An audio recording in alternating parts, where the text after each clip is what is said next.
Welcome everyone. Thanks for joining. Please leave me your comments, suggestions, and feedback in the comments section. I have it right here in front of me now, so I should be able to see them more promptly. Just to recap you, we're rebuilding Terminal, the Halo 2 map. It was kind of a later addition into the Halo 2 multiplayer. This is back before they had downloadable DLC. They actually you could buy it from like a GameStop, the actual disc with the maps on it. So this one's not as well known as some of the mainline Halo 2 multiplayer maps that shipped with the game for that reason. But it's one of my personal favorites. So yeah, those of you joining us for the first time, welcome. Those that are rejoining, thanks for coming back. And yeah, just to recap where we left off, I did some more, since last time we streamed, I did some more detail work in here, which you could argue I shouldn't really have done yet, but again, I'm also kind of experimenting with some of the tools I have at my disposal as well. So yeah, I'm pretty happy with how this is looking. Let's see. Also, kind of fleshed out some of the interior spaces a bit. Try to make them a little bit more defined. I'll make sure my microphone's coming through okay. Looks like it is. Let me know if I have to adjust any levels for you. So yeah, some of these interior spaces are a little bit more fleshed out now. I need to do some work on the lighting, kind of make it a little bit more contrast. One thing I don't think I've shown yet is this little waterfall piece here. That's actually a either Forerunner or Covenant shield effect with the glow color turned to black, which is the most transparent in this application, and then the particles set to white. And then when you can't resize them, so you have to find one that's the right size and then orient it in a way that it makes this convincing effect, and this is kind of what you end up with.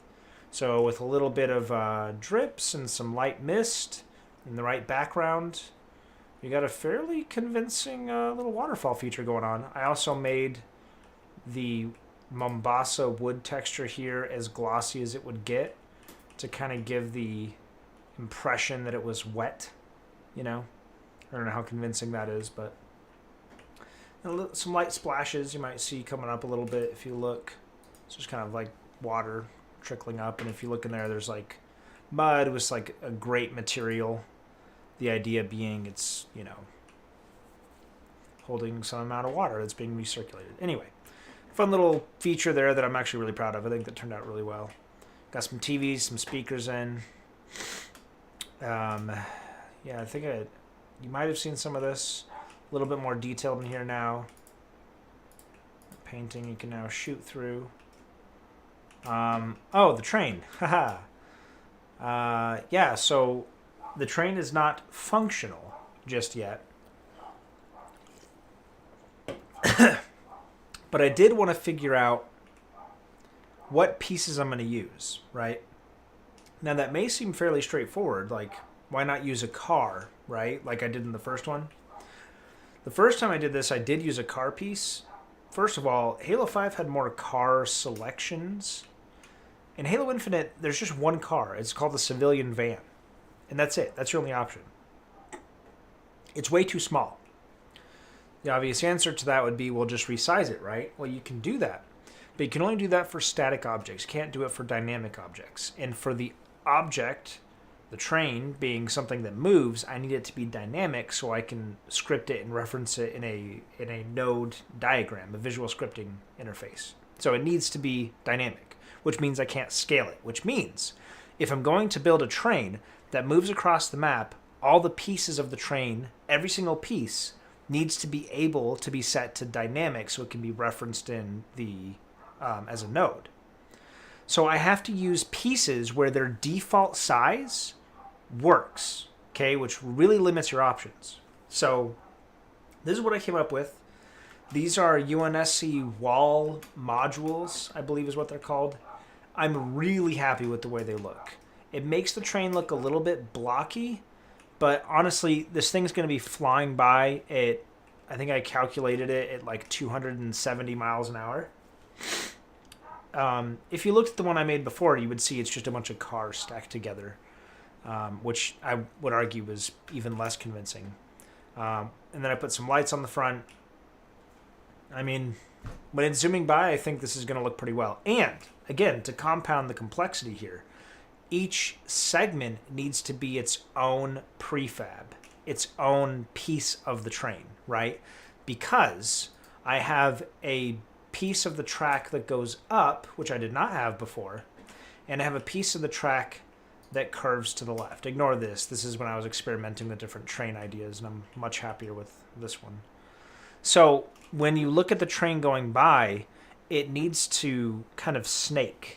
It can't just act like one long straight stick, because the illusion's going to fall apart the moment it tries to turn and the whole train moves in unison like that, or when it tips up and the whole train does that. It needs to move compartment by compartment. And when it's going side to side, it needs to move piece by piece to give it a more convincing train look. Otherwise, it just looks like a stick that's being manipulated. Not nearly as convincing. If I'm going to add the bend and the dip, the little kick up in the track over there, then I need to really nail that aspect. So I needed something that I can recolor, that could be dynamic, which means its default size needed to work for this application, and I can compartmentalize into segments and reference each one individually, offset them by really milliseconds, and then have it zoom across the track and give a nice convincing looking train. And it's got these nice, like, solar panel array looking things on top. I don't really know. I thought it was a pretty good looking train. Again, this is going to be zooming by really quick, so you're not really going to get a super good look at it. But yes, that's the train. Let's see, what else have I done?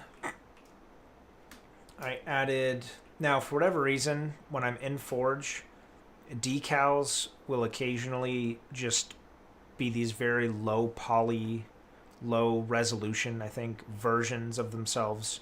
They normally look more convincing than this. I fleshed out this room a lot more. I need to do obviously some more detail work and some more texture work in here, but this is the general, this is basically what it's going to look like. I think these are destructible. Yeah. You go down here. I did some work on texturing these sofa pieces. This is actually like a foil insulation, but it looks like a pretty good couch cushion texture if you color it and texture it right. So I'm happy with the way that looks. And these here, again, there's going to be a lot more detail work in here. Barely getting started with that. You could argue I shouldn't even start yet. The big thing that I've worked a lot on most recently is this part over here.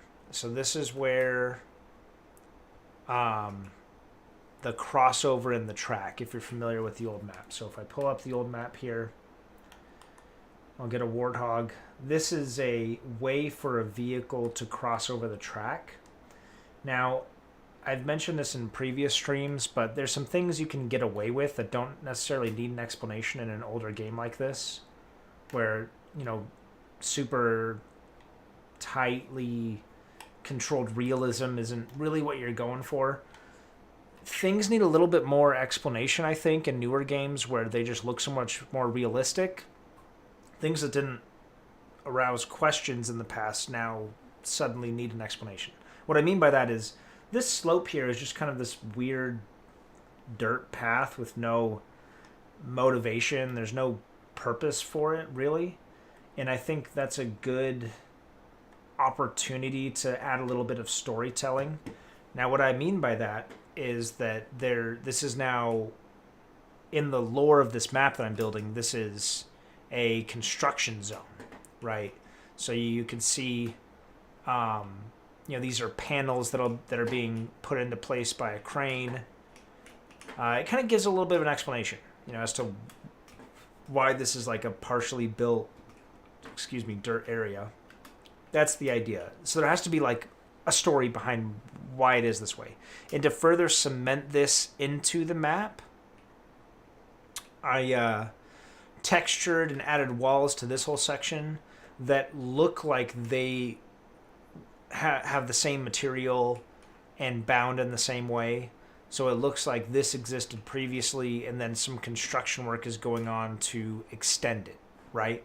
And it's partially completed, which explains the dirt. And you're probably wondering, well, how is this dirt sticking straight up? Well, if you look closely, there's kind of this gate, which probably wouldn't do a great job of holding it in, but, you know, this is what I'm working with here. So that's the idea. I'll do some more work on there and make it look a little bit more convincing, but that's the general idea we're going with. Is this kind of a construction zone that's adding on to this previously established walkway. They're adding a crossover for vehicles is the idea. I added a little box there. You can ignore those. That was also like me experimenting with different train materials. I added some more in here. Some like, you know, fusion coils, some cones, a little bit more detail over here, just to kind of give some explanation for like, you know, whatever.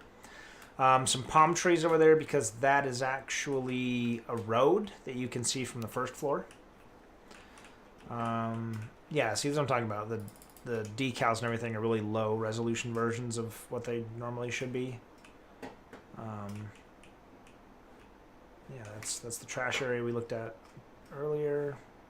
This goes down to the station. I got some gaps in here I have to fill in, but this is the basic geometry. So that's the idea. I started doing some decals, got some parking spaces in, added, this is the civilian vehicle I was talking about. This is the only one we had to pick from, and that is not nearly big enough to be a train. Especially, you could argue it was a little bit small in the last map I made, but now that I've scaled it up, the train has to be much wider, and so that's what I ended up going with for the train. Added some buildings in as well. Let's go down to the first floor, take a look at things down here. I settled on a texture for this. It's asphalt with coal as a grime, which actually works really well because it adds this kind of white speckling that you see. That's the coal grime texture coming through. I feel like that actually works really well. Got the ramp in here.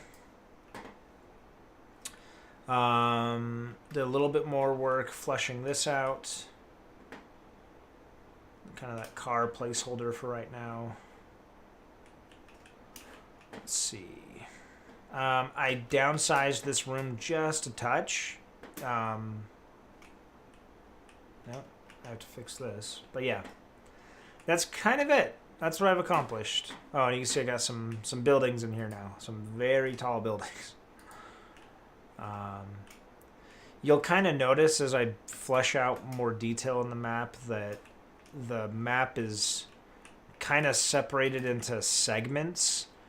And this is the case actually in the old map. If you look down over there is the more, I'd call it maybe not commercial, but like business district. The buildings are taller and skinnier and shinier. And then you have over here more of a office building space, I think. And then, oh, I'm gonna die. On this side, it's actually wide open. So I kind of want to segment the map a little bit to better help players identify where they are. So I'm a big fan of that. I like it when maps have a clear delineation of locations, and you could tell just by the look and feel of the map, but it also needs to completely all blend together. Like, I'm not going to have one room in here that's inexplicably, like, Covenant themed. Like, there wouldn't be a Covenant building in this city, right? That doesn't really make any sense. It's all going to be human, UNSC, so on and so forth. But you could still have, like, a main theme and then, like, a sub-theme. And the sub-theme for, like, this corner is, like, a mechanical garage, rounded pillars, more industrial than the parking garage. And you can use colors for this, which is helpful for like more competitive and symmetrical maps. but I like using not so obvious ways to segment. So this is going to be more asphalt and concrete, and just look more like a garage. And then this part over here is more of the commercial district. I think it's kind of dirtier, grimier. There's, smog and smoke, and the buildings are darker and a little bit dirtier, not as tall and skinny and new looking as this area over here. And then of course we have the construction zone in this corner, and then yeah, so just kind of segmenting the map with these sub themes to help you, like, as soon as you spawn, you may not have like played this map a lot, but based on the scenery immediately around you, you know generally what part of the map you're in, right? It really helps with, like, it's important when you spawn to immediately know exactly where you are in the map. And if you can do that quicker for, players who aren't as familiar with the map, then that's good. That's a hard thing to accomplish with more symmetrical maps because something like Warlock or Wizard from Classic Halo,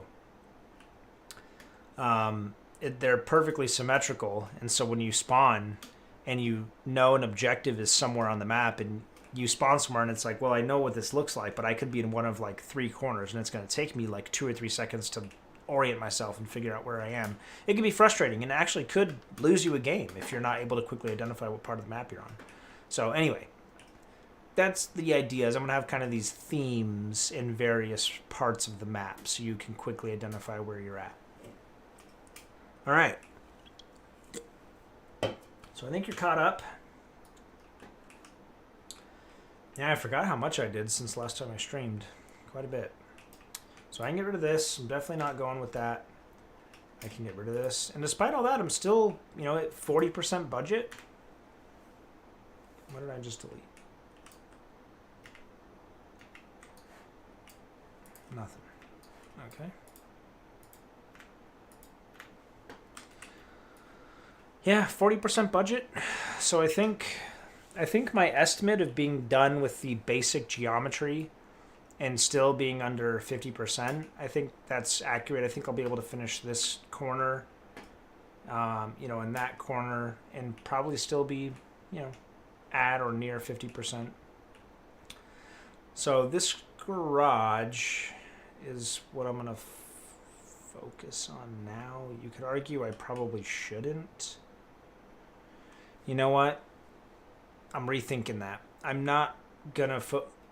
I have the area here down to what I want. I think I need to... You kind of see over here where I'm experimenting with... These are the segments I was referring to. Each one's going to move independently, but be just milliseconds behind each other. So it gives the impression of it being one continuous train. I was like experimenting over here as well, which is like one long train. Yeah, you can imagine it zipping by, and it looks enough like a train. I'm happy with it, and that's what matters. Okay, I'm rethinking this. I think instead of focusing on the garage, which is what I was planning on doing tonight, I think I'm actually going to focus on where these train tracks need to be, because that's going to help me parameterize where the tunnel needs to be, and I also wanted to make a walkway from the garage to the tunnel. So I think I'll actually do that tonight. I think I'll do that.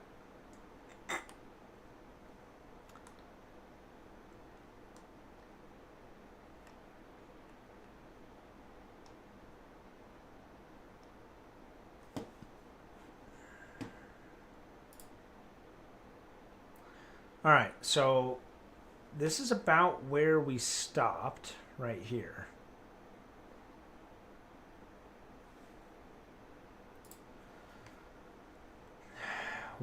So the plus side to, Halo 2 being an older title and them not being able to have more complex geometry is it's fairly easy. Circles aren't really circles. They're more just polygons with, a number of sides that are convincing enough to make it look like a circle. So it looks like this, you can kind of see it right there. Am I crazy, or does that look like that's where it starts turning? Yeah, right at the edge of this. right there. And that is basically in the center of this ramp. So the center of that ramp is basically where I need to start my curve.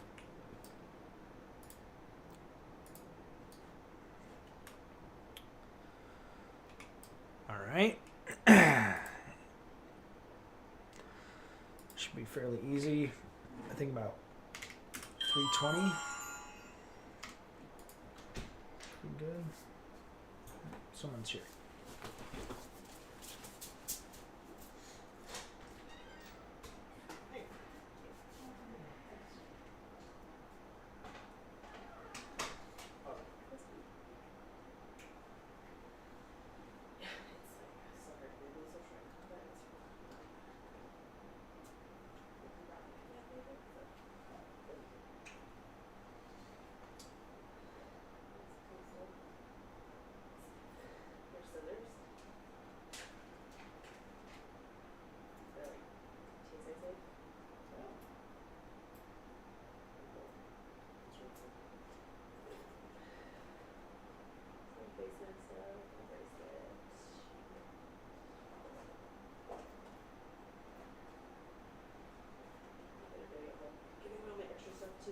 Oh yeah, I was going to say, yeah, very cool.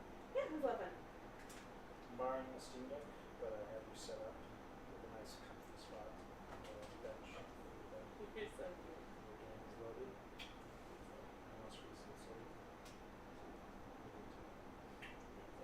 Are you streaming tonight? Yeah. Okay. What'd you have? You what? What is it? Did you have other plans?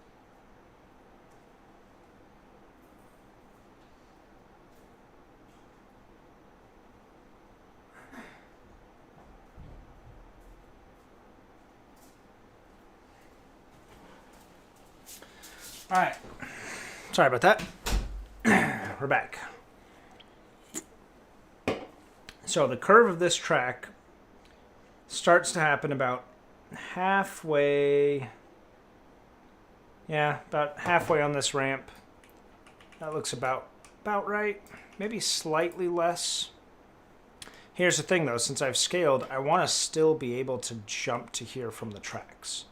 Because that's a way to cross this gap. If you have the flag, you could always jump to the track and get over there. So I don't want to go so far back that you can't make that jump anymore. So I think 320 is probably good. I don't think I want to go less than that. Now, I need to know where the turn ends. And it basically, if I remember right, is still curving even as it gets into this tunnel. Let me get up there. We could take a look.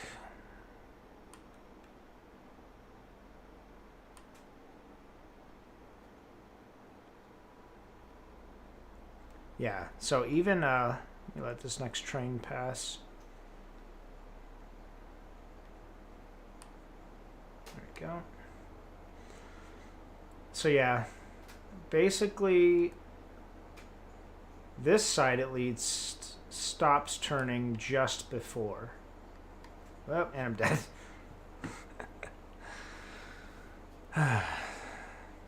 So yeah, it's basically just before the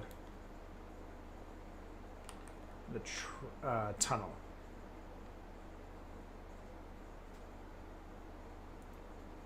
I have to excuse my kind of drunken walking. I'm watching the same size screen you guys are. You know, obviously a couple seconds ahead of you.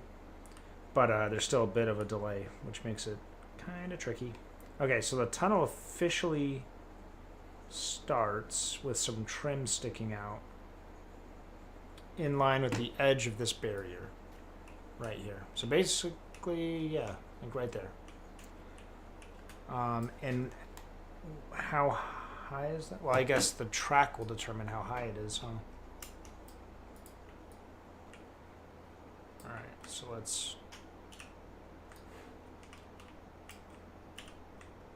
duplicate that. All right.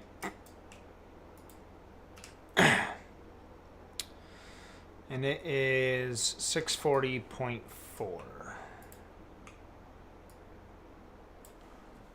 And it goes over to basically just a little bit past where this is. I think the slope on my ramps is a little bit shallower. It seemed more realistic to me. The slope on those is just really steep. Again, it's weird. When you look at it in Halo 2, you don't really notice that. You know, this doesn't look that steep. But then when you get the same angle in Halo Infinite, a newer, more realistic looking title, you're like, holy crap. Like, look at this thing. Like, imagine trying to drive a car into this. Like, for whatever reason, in an older game, it doesn't stick out. But when you put an angle like that in a newer game and you expect cars to go up it, it just looks goofy. Same up here. Like, it's just this sharp angle. Like, any car you own that's not a serious off-roader is going to not clear that. It's not going to have the breakover angle necessary to not bottom out at that corner. So in mine, I made it shallower and then even rounded the top because that's how it should be if you want your car to not bottom out. I know it sounds weird, but for whatever reason, it just doesn't stick out in an old game, and it does stick out. Oh, Devin, $20. Thank you so much. I really appreciate that. That is super awesome. I don't know what to say. Thank you. That's great. Yeah, please, if you have any suggestions, I would love to hear them. Wow, I really appreciate that. Thank you so much. That is awesome. I love forging, and I wish I could do it, as my day job. So, I don't know. I don't know what to say about that other than I really appreciate it. I do this even if nobody watched and I didn't get anything for it. I would still do it because I love doing it. But that made my night. Thank you so much, man. I really appreciate it. I will step away just for 1 second. I'll be right back.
I'm back. Sorry about the delay.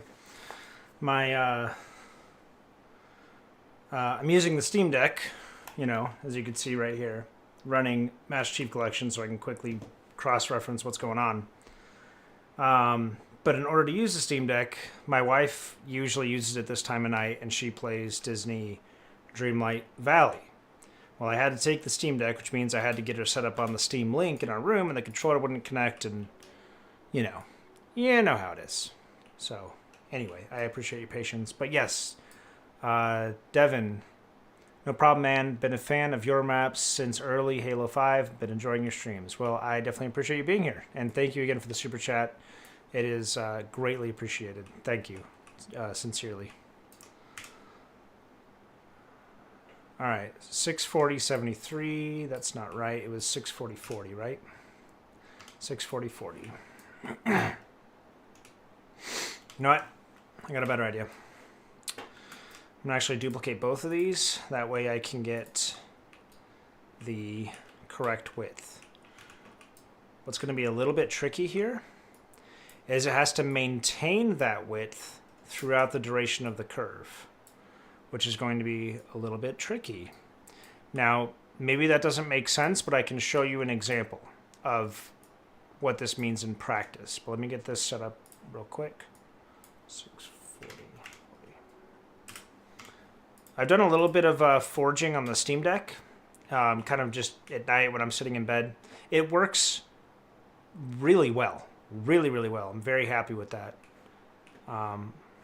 Okay, as I was saying, if you look at this width here, that's 7 units wide, okay? That's where it is basically everywhere. 7 units wide. This berm here, 7 units wide. This here, to meet up at the same spots, to meet up here, to meet up close to there, but really to meet up down here. Because this is at a 30-degree angle, this actually has to be narrower. It's 6.2. Imagine if this were a 45-degree angle.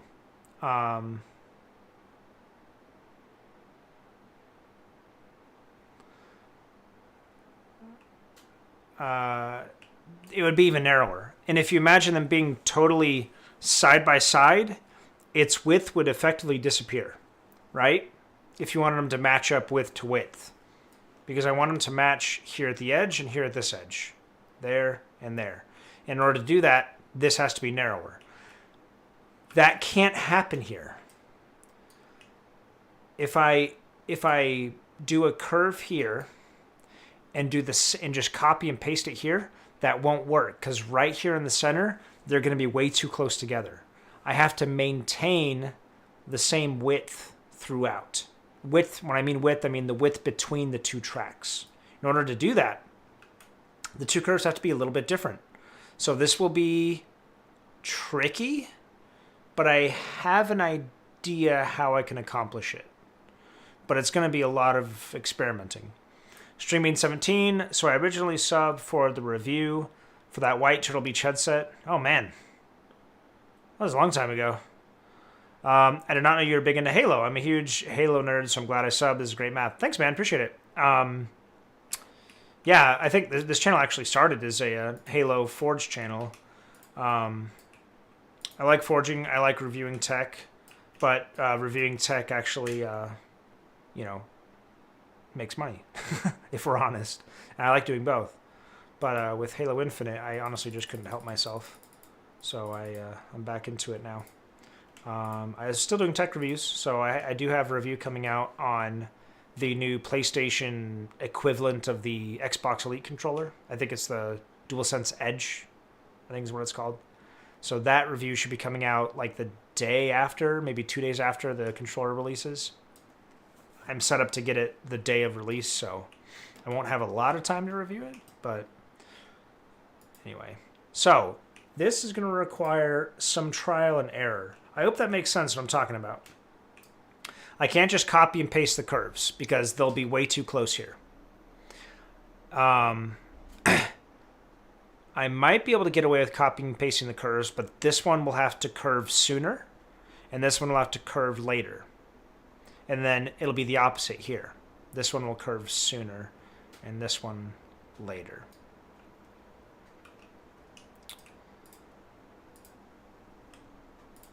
All right, so forward. Dang it. Can I just undo that? No. Okay. But I need to maintain this width for the duration of the track curve. So I hope that makes sense what I'm getting at.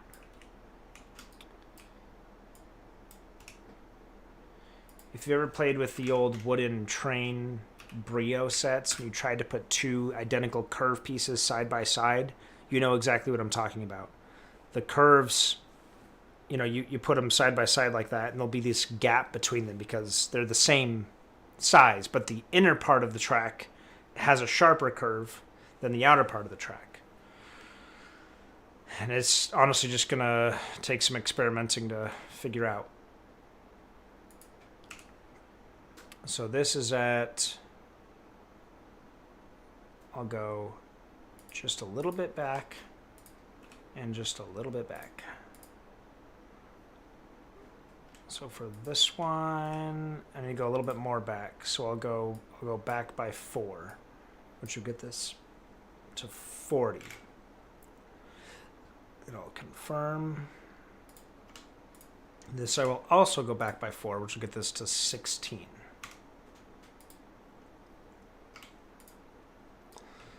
What are these at? This is at, oh, that's at 1 and 3. Okay, so that should be good. So I'm going over by, so 78 to, what if we did 48? Is that going to be too? No, I think that's good. So 8 more units back. Check my math, guys. Is that 24? And this is what? 64? 54. Okay. I think that's about right. Here's something we could check. And this should actually scale whether or not... this should actually be true whether or not I've... irrespective of how much I've scaled the map up by. So when I'm looking at this, I'm just to the right of this track. So let me go in here and see if that still holds true. That'll at least give me a comparative location. So let's see. I'll stand on the closer track.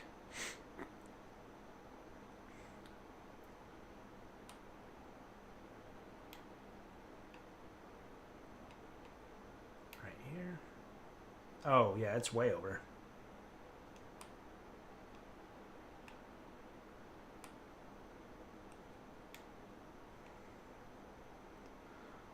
I want that Rock Hat Vulcan Mini. Oh. So I did actually give that one away. I knew someone who was in desperate need of a keyboard. So I gave that one away. However, I am set to get a Rock Hat Magma Mini. That comes out mid-February. I should be getting it any day now. And that one I will just be doing a regular giveaway. So enter for that one. You might be able to get that one.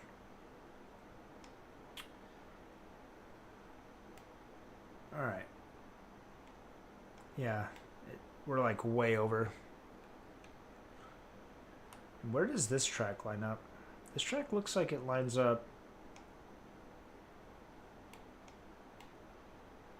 pretty much right along the side of this building. Is that still true? Oof. It's way over. Okay. Interesting. Now, I can't do a whole lot about that because I still want players. This is kind of a side effect of scaling up the map, I guess. I want players to be able to jump to the track from the garage without sprinting because you're going to have the flag. And I want you to be able to use the tracks, right? So this is really as far over as it could possibly be. and still be able to, and honestly, you have to kind of get that jump perfect to clamber at the right time. So I really can't move it over anymore. Sprinting, you don't need to clamber. You don't need to like catch clamber.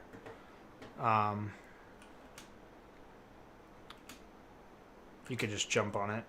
No. Well, if you don't suck, you can.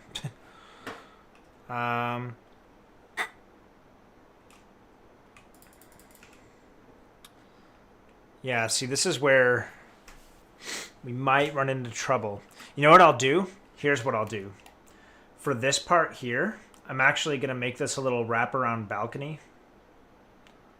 So instead of just coming out here and here, I already thought about this before. It's going to wrap around in this corner. Just this one. To give you more area to jump on. So that will kind of solve that problem.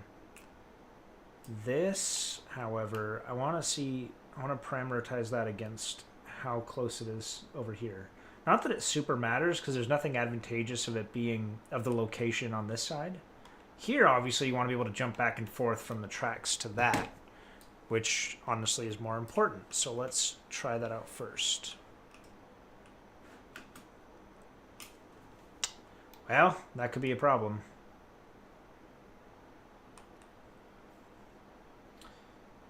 Honestly, the curve in this track is going to be fairly minimal.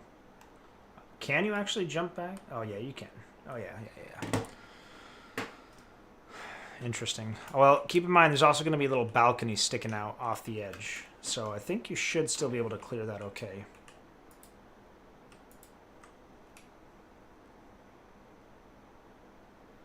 Also, horizontal. I'm going to go 5, 3, 5. Actually, you can go a little bit more. I'm going to go 540. That's good. All right.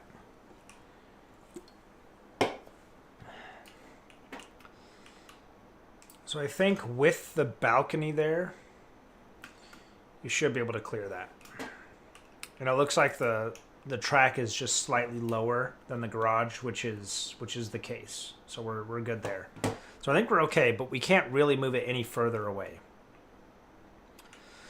I think the curve in this track is going to be a little bit less extreme. Which, another thing I noticed, when you look at this train in Halo 2, how fast it's going, put yourself in the perspective of someone in that train. That curve is really intense. That's an intense curve to be taking at 200 and something miles an hour. You wouldn't have a curve this sharp on a freeway going 60 miles an hour. That's a heck of a curve. And that bump over there is even worse. I guarantee you, going, I believe I calculated it once, 270 miles an hour. That bump would get everyone out of their seats. Everyone would shoot into the ceiling. You know, you don't notice it in this game, but I have a feeling with the better graphics and more realistic physics and all that, it'll be noticeable. So I think kind of smoothing out these curves and that bump and making it not quite so extreme is going to be better. Hey, Wilfredo Izquierdo. Hey, what's up? What's up, man? Thanks for joining. We are working on the track.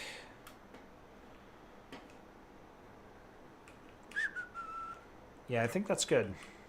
That's good. All right, now the tricky part. Well, first, let me duplicate these materials.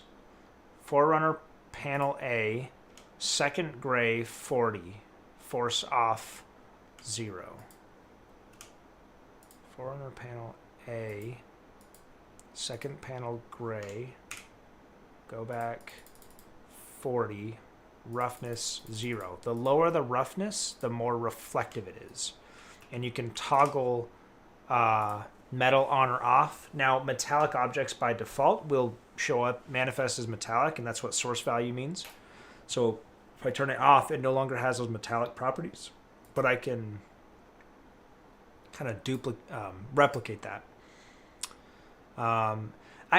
Now you think, okay, well, it's metal. Shouldn't it look metallic? Yeah, but metals in this game all have kind of a bronzy look to them.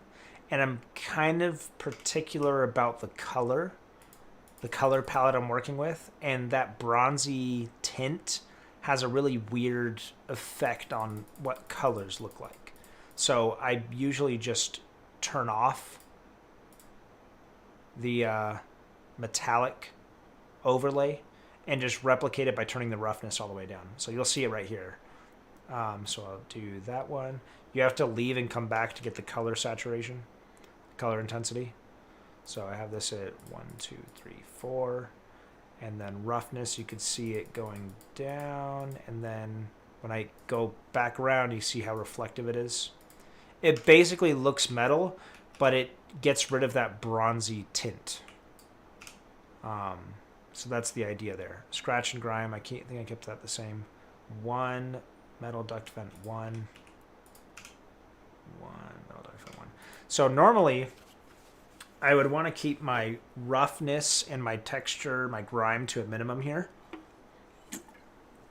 On a piece that I've transformed to be so long, because while the texture, I keep using these words interchangeably, but they have distinct definitions.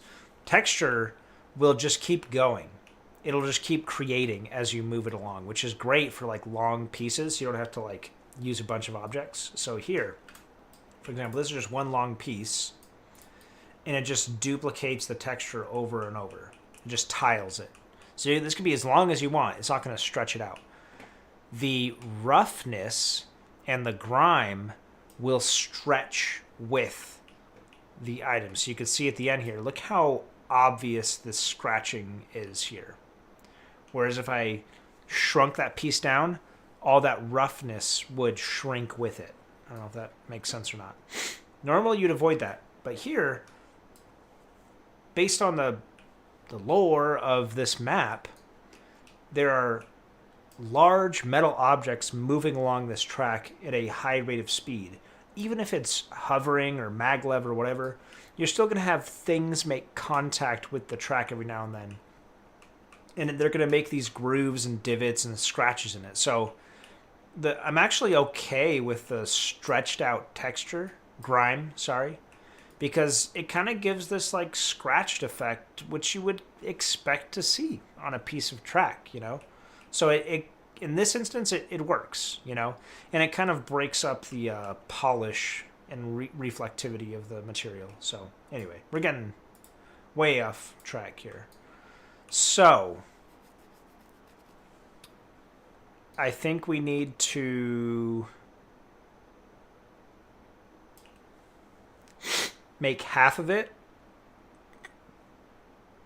rotate it 90 degrees, 180 degrees, and can use it on the other half, which means we need to get a center point for both the lateral distance and the horizontal distance. And if we can, an angle, a target angle to be pointing at. If I was better at math, I would figure out what that angle should be, but that part I think we're just going to do some trial and error. I'm new to this, so I'm just going to add this on there. Okay. All right, so let's just go ahead and do this side first. So I'll need to do, let me open up my fancy Halo Infinite to Halo 2 scaling tool here. No, I don't need those. Not that I need it for this particular thing, but so this location is at a y coordinate, or a coordinate of 540, 748, 1. So 540, negative 540, sorry. And, okay. Oh, that's right. Negative 540. And I forgot what I said. Negative 748.1.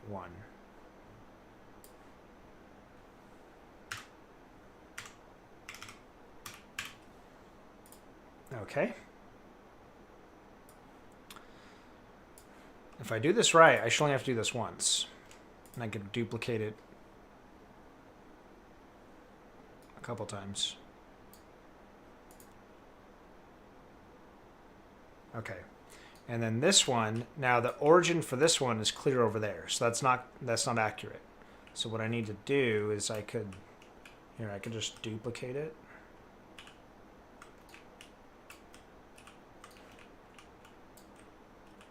Okay. Fine, be that way. Duplicate this one. For some reason, the more you scale an object, the worse the magnets work. Something I've noticed. Or it's more they work fine till a certain point and then they stop working once it gets to a certain size. So I'm just going to assume, yeah, this is too intensely manipulated to for the magnets to work. I don't know what that's about. But so yeah, 640.4, 0.5, 0.1. Okay.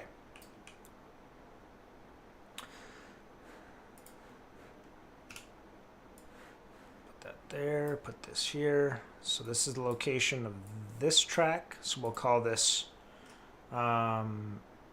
track 1 left, track 1 right, and this is at negative 78.1, and this is at 357.5.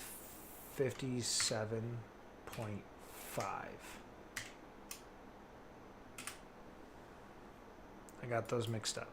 This needs to go here. That needs to go there. Okay. To make this easy, I'm actually going to take this down to negative 540.5. Just to hopefully make the math a little bit easier. Now I know you're like, oh, well, Excel's doing the math. Why does it matter? Just trust me on this. There's going to be times where I need to figure it out for some reason.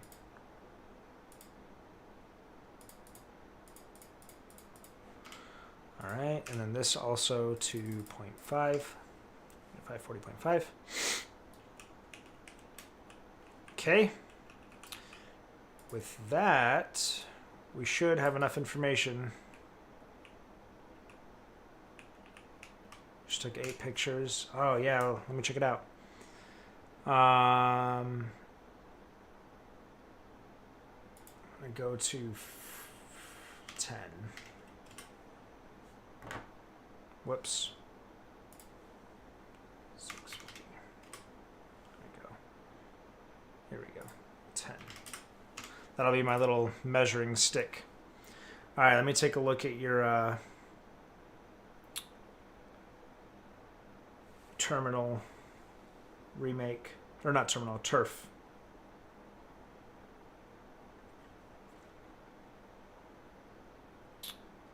Mm-hmm.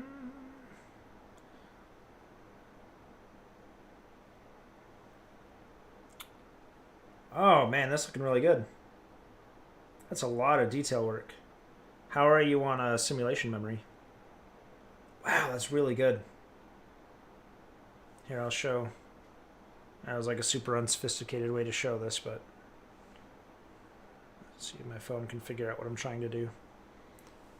Check that out, guys. It's a remake of Turf. I know someone else has already done a Turf remake, but honestly, like, the more remakes, the better. You know, we could like learn from each other and, you know, find like-minded people who also are trying to do the same thing and possibly collaborate and come up with like a really polished, well done finished product. Okay. Yeah, it looks good, man. It looks really good. I'll look at the rest of the pictures later, but so far, I mean, I'm really impressed with the amount of detail. It's crazy how much time it takes to put like even just a little bit of detail in. So let me save. Let me pull up my Excel file again. So we need to get, I think if we just get the average of those two,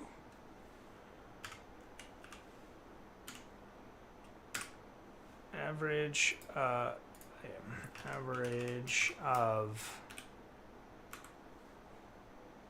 this and this. Okay, 449. All right.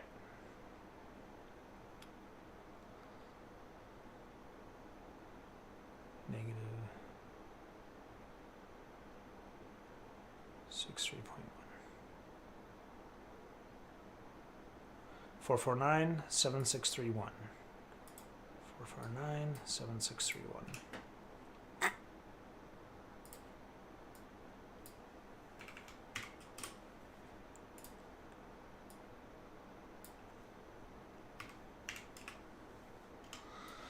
So, this is the. Oh, it also has to be 640.4.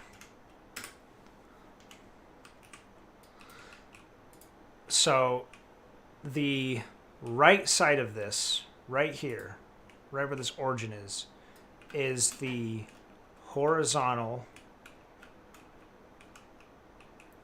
This Y horizontal and X horizontal middle point between the two. So if I decrease this down to 0.1, it'll kind of be easier to see. Yeah, that's the center. The right side of this. The centerpiece. So we have that.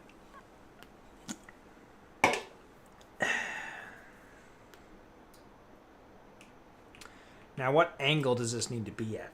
That's where, like, my trigonometry I took, like, 6 years ago would come in handy. But, yeah, I've thrown that information out a long time ago. This is where it's going to come down to mostly,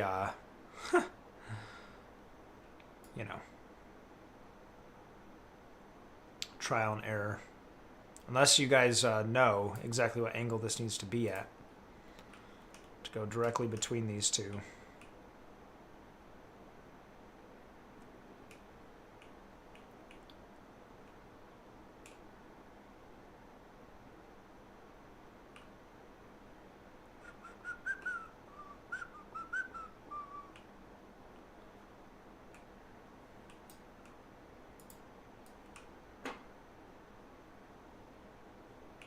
So if it was at 90,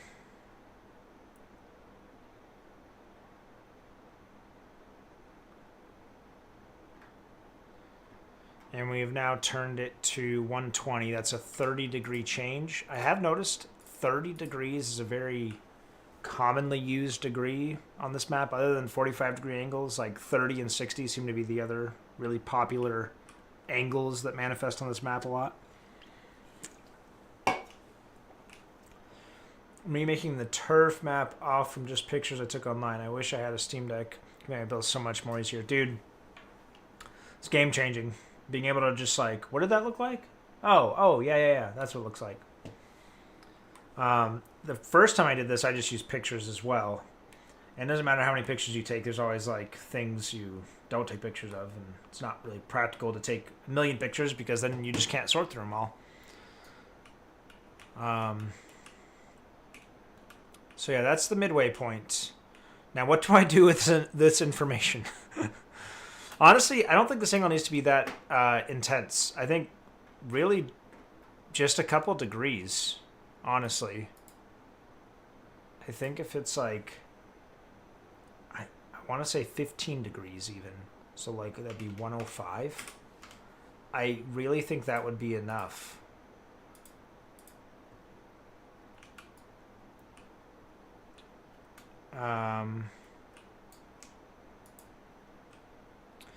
Now, here's what's going to be a real pain, is the fact that my magnets don't work.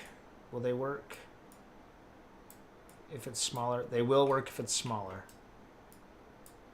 It's so dumb. Like, once you scale it above a certain point, the magnets stop working. I don't know if it's like trying to be helpful or what, but... Because magnets are going to be like really critical for getting these angles. Here's what I'll do. I will place this in the exact location this one ends.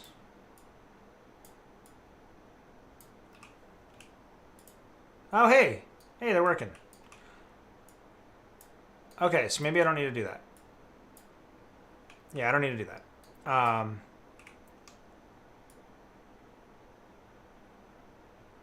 This is going to be a lot of trial and error. Unless you guys have a clever... you guys are like math majors and know what I'm doing wrong here. I think these first couple have to be long and just like 1 degree at a time. I think I'll do all of them 1 degree at a time. 15 increments per side. But the first few have to be longer, and then they get shorter as it gets closer to this centerpiece. I hope that makes sense.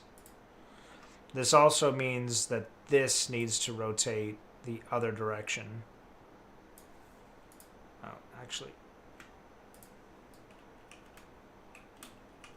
Here's what I'll do. I'll just duplicate it. Spin it around to where I think it needs to be.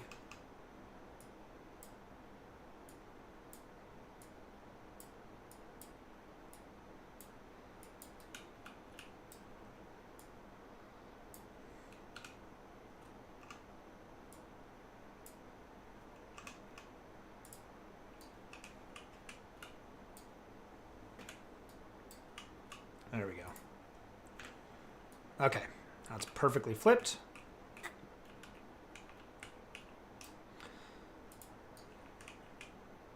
This is where it needs to be. So I need to change these by 1 degree at a time, and then the only variable I'll introduce is the length of track. I think that's the way to go.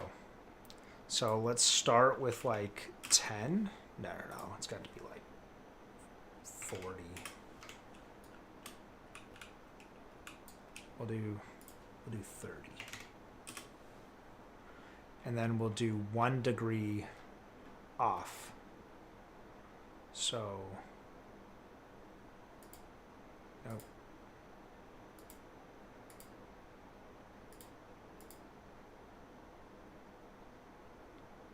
$89, and it needs to get down to what? 75.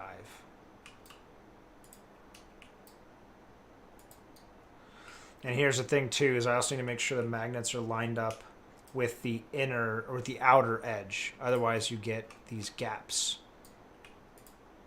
Right? If I line it up with this edge over here.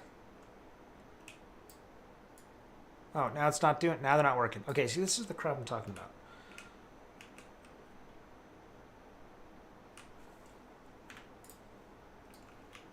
Would it work on this? This to this? No. It's like once it passes a certain like point, you can't use it anymore.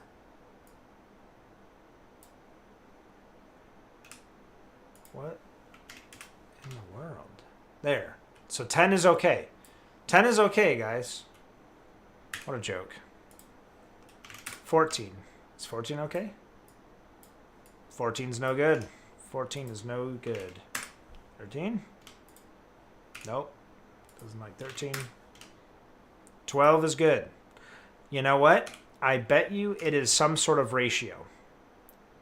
When it's stretched beyond a certain like ratio of width to length, I bet you if I changed the X and Y to scale larger with the Z, I think it would still work. It's got to have something to do with that. So 12 is as long as we can go. If I'm only going by 1 degree increments, then that might actually be okay.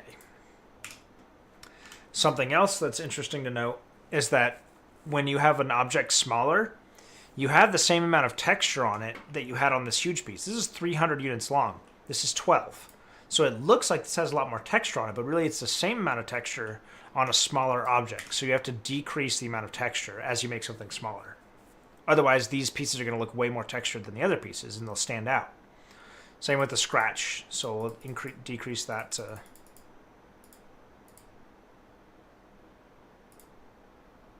I mean, honestly, it doesn't look like that's doing anything. Some of this stuff is also just not working right. And it will work better when it's not in beta, I presume.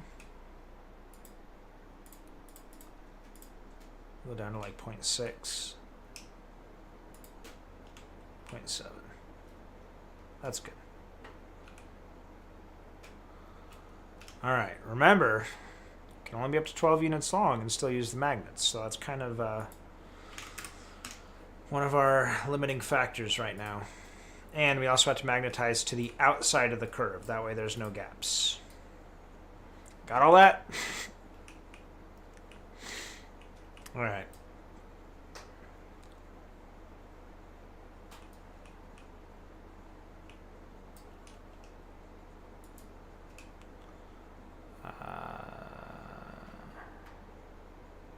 And this will be now a unit.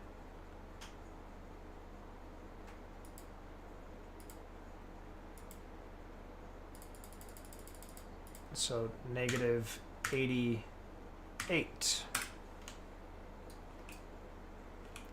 Let's just see where this gets us.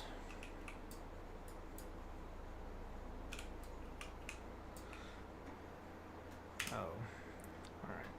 And we'll do...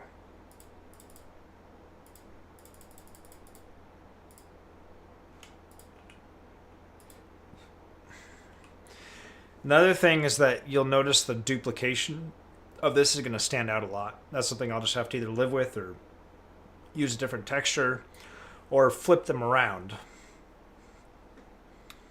I think I'll actually do that. I'll flip them around, which means I have to do a little bit of math every single time I change one of these. Actually, I might not. That should be 2 units off from like a 90-degree increment. So it should be 92. Cool. You know what? I could actually duplicate that. Now, if I make this into one piece, can I trick the game into thinking it's... I'm not violating its 12-unit rule? I can. Look at that. Okay, so now I need to rotate this piece by 2 units. Watch, it's going to freak out on me. Watch, ready? Yep. So it needs to be negative 87. Magnetize to the outside of the curve. Yeah, this is already going to be too long. All right, let's go down to 10 units. Something else I've noticed in my escapades, where this pointer is where the magnets are going to prioritize. There's a lot of places on here, so you can see as I move this, different parts of it will then become the focus. Do you see? A little bit. It's not great, but it's, you know, it is what it is.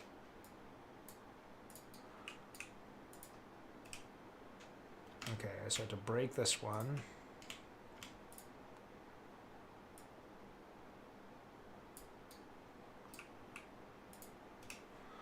Make that 10. Make this one 10. See some new people joining. Welcome. If you have any questions, comments, suggestions, leave them in the comments there. We are forging a remake of Terminal, as you can see. Ooh, that looks good. That might work. We've only done 4, and we have to get to 15 by the time we get to this point. Yeah, this has to go down a little bit more. Let's do 8. That might be too much, but let's do it. Tough Canadian, looking great. Thanks, man. Appreciate it. All right, and then 8. Now, the more of these I make, I can make a prefab out of it, and this should actually go much quicker. It's just this first trial and error. Again, if any of you are math majors and know of a way where I can do this easily, I'd love to hear it. Is that just texture? That is just texture. That's not a gap. Yeah, that's just texture. Okay. And then 8.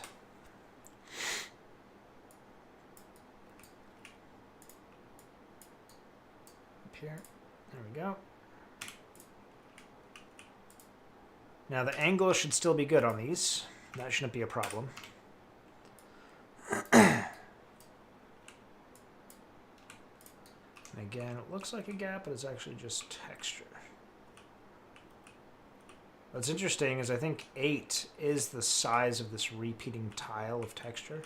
If you look, I think these are like 8-unit sections. So that actually kind of helps blend it a little bit, you know, other than the weird thing with the texture going on. But we'll cross that bridge when we come to it. Okay, that actually looks pretty good. So I'm happy enough with that I'm comfortable now. Well, before I do anything, save. Making this into a prefab. Something else I've noticed for those forging their own maps, the first thing you click on becomes the parent object when you create a prefab. You'll notice this one is blue, that's the parent object. It rotates around, this one's origin point. When you look it up in here, these are all the coordinates for the parent object. And you can cycle the parent at will. You can see it changes. But by default, the first one you click on in a prefab is it. How many hours do you think until you have it in your final state? I mean, final state's tough to say. I'd say playable state, I'm about probably halfway. And when it's in a playable state, I'm going to release a beta version of it. It's going to have spawn points, all the objective points and all that. Like, you're not going to see the tops of the buildings and all the detail, and texture work's not going to be there, but it will be playable.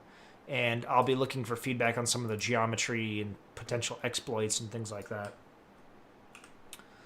So this needs to rotate by 4 degrees now, right? Because this is rotated by 1. So that's 1, 2, 3, and then 1 additional degree. So whatever this is, I need to subtract 4 from it. It's going to freak out on me. That's fine.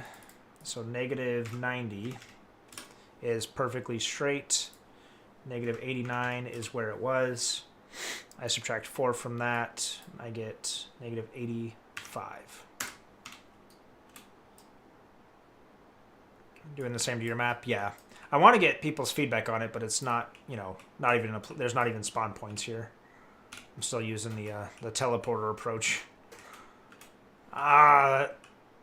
It's close, but it's not quite there. It's really close. Playable is good enough for me. I'll keep following along and download when it's in that state. Thanks for doing this. No problem, man. Yeah, when it's in a... I mean, you could find it now if you looked for it. It's not going to be a lot of fun to play on. You're going to spawn and clear over there, and yeah. But when it is ready to be like played and receive feedback, I'll probably create a post on Halo Waypoint so that you can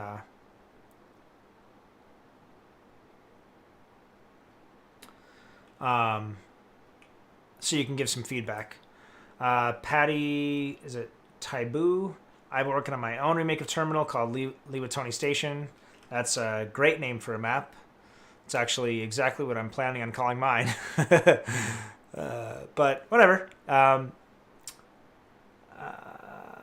as scaled up or as meticulous like yours is. Feel free to check it out and borrow some ideas. Thanks, man. Yeah, I'll definitely give it a look. Yeah, right now mine's just called LS. But, you know, I didn't want to have to look up how to spell Liwatoni Station, but that's eventually what it'll be named as well. So yeah, I look forward to taking a look. So yeah, this is good. We have to get down to 75 at this point. It's going to take some trial and error. But once we do that, we should be able to duplicate it and then translate it over enough to a point where the distance between the tracks is uniform across the duration of the curve. That's the goal. I don't know if any of that made sense, but in my mind, I know the goal.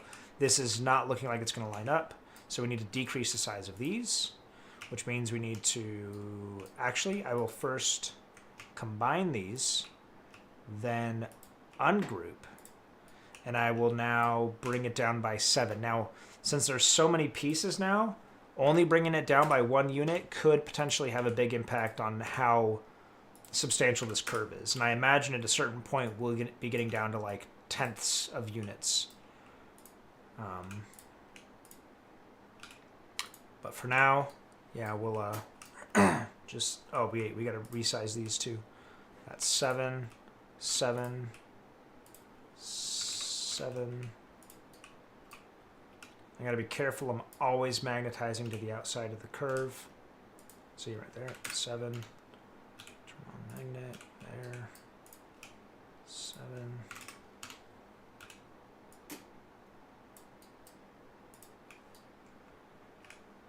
Let's see. Speaking of spelling in Halo 2, it's actually incorrectly spelled. Leave it Tony for some reason. Oh, interesting. I didn't know that. I mentioned this in a previous stream, I've done a lot of like more than necessary, like more recon for like geographical significance of the island of Mombasa and, you know, the real world current day East African location. And to a point where I wanted to make sure the sun is still in the same place as you remember it in the first map, because where the shadows are cast actually have a significant effect on the way a map looks. And putting the sun in the same location and making the shadows cast in the same locations does a lot to make the map resemble the old one. Just moving the sun to the other side of the map really changes the way the map looks. So I wanted to preserve that, but the sun being there is going to partially dictate what is east, west, north, south. And I wanted to make sure if I do manage to put a string for text and I have signs up that they will correctly correspond to the direction the train is headed. That's the kind of stupid stuff that makes me never finish a map. Is, you know, that level of detail that literally no one cares about but me. But yeah, even in all the research I've done for that, I never noticed that it was misspelled, so that's really funny. Okay. That looks close. It's still going to miss it. So let's go down to 6.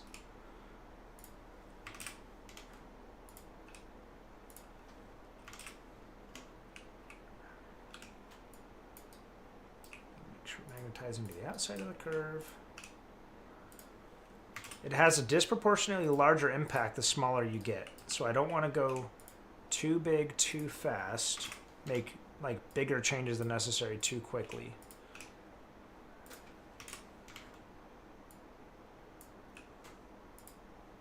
I've been putting this off for a while because it's easy to stay motivated when you're doing big things like buildings and stuff where a minimal amount of effort manifests in like a large like aesthetic change to the map. But so I've been putting this off because I'll probably spend 2 hours like just getting this curve right. And you know, in the grand scheme of the map, it's not really going to change the way the map looks very much, but it is important because where this is located has an impact on where the rest of the geometry of this corner of the map goes. That is looking pretty good. Remember, it's going to keep curving. So I think that might be good enough to continue. So, here's what we're going to do. It's good enough that I'm going to go ahead and save before anything else. Group. Duplicate. Set that at 89. And for whatever reason, it shows up weird here. So I'll go negative 89.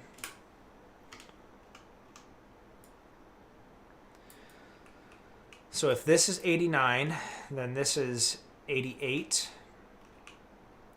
87, 86, 85, 84, 83, 82, 81.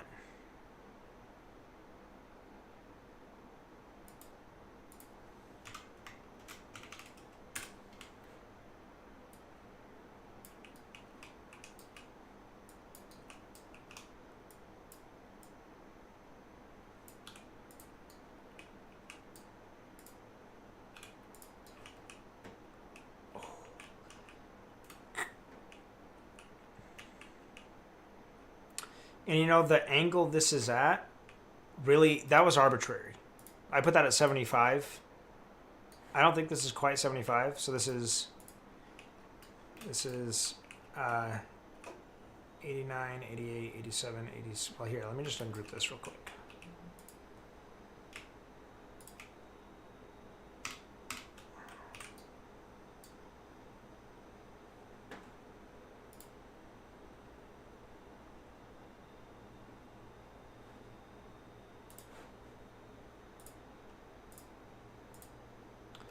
This is at, okay, it's at 106.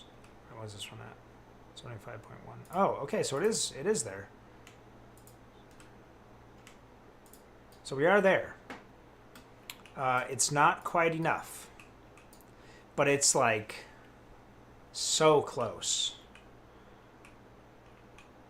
I think 5 is too much. I think it needs to be like 5 point.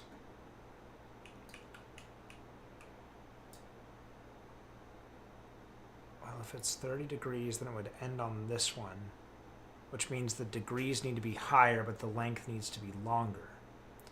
Whereas if I'm okay with it being 74 degrees difference, that should be fine, except the centerpiece is going to be a little bit longer. Holy crap. Maybe it does need to be 75 because it has to be 15 pieces. It has to be 15 pieces, 1 degree per piece. And we have 16 pieces. So it has to be 15 pieces. So 1 fewer piece. So it has to end with this here.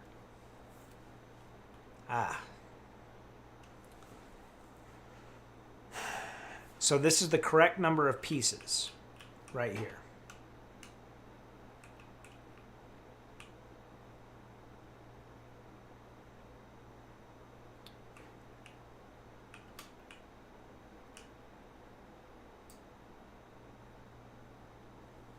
Think about this. Or we could do 1 extra piece, but the center will be 2 degrees off instead of 1. And I'm okay with that. So I will undo, save, and I think we can leave everything the same. Just decrease the length, and we should be pretty darn close. I think we need to decrease it to something like, I don't even know, 5.8, I think. I think that's good. 5.8.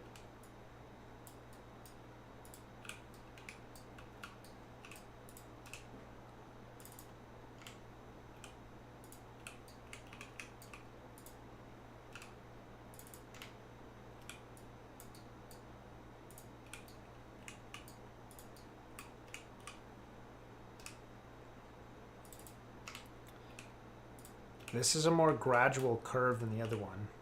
It's not turning as much, and also it's a smoother curve, which again, if we're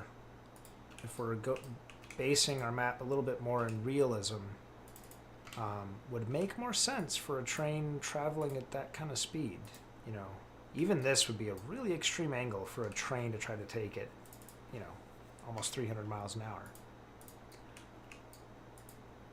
I did measure it once back in Halo 5, how fast the Halo 2 train is going. I know the Warthog to be approximately 20 feet long, and I measured out the length of the entire map and timed how long it takes the train to get across, and was able to come up with obviously a very approximate speed, but it was in the neighborhood of like 250, 270 miles an hour. Really fast. So you gotta imagine taking this kind of curve at that speed would not be comfortable. So that's my way of justifying the fact that this curve is not as extreme.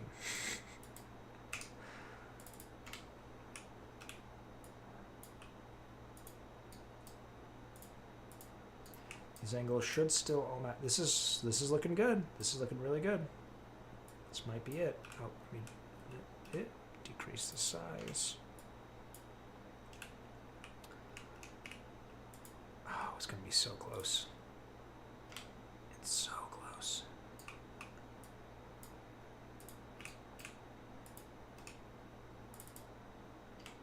I think lengthwise it's good. It's actually a little shy. It's just not quite over enough, you know? Yeah, like imagine you're flying along at 300 miles an hour and you see that thrown out of your seat, or this like I'll have to do the same kind of meticulous work up here. Although I have a little bit more space here to make the on this side, man, that curve looks good, doesn't it? On this side, I have some very specific constraints I have to work within because I need to make sure you can jump to the track from here and you can jump to the garage from here, right? So I have some very specific constraints. Here's what I can do. Here's what I will do, as a matter of fact.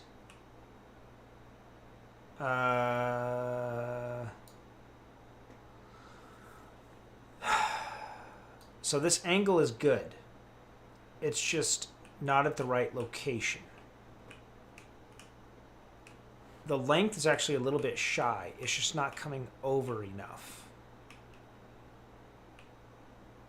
So this, if I move this whole thing over just a touch, there's no problem with this being off. Obviously, this is in a tunnel. It doesn't really matter exactly where it is. And it's only going to change where this is located by this amount. So I'm okay with that.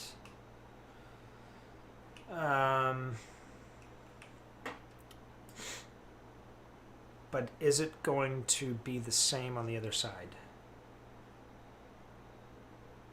I think it will. I think it will match. Oh gosh. Okay. No, stay there. Okay. So what I need to do is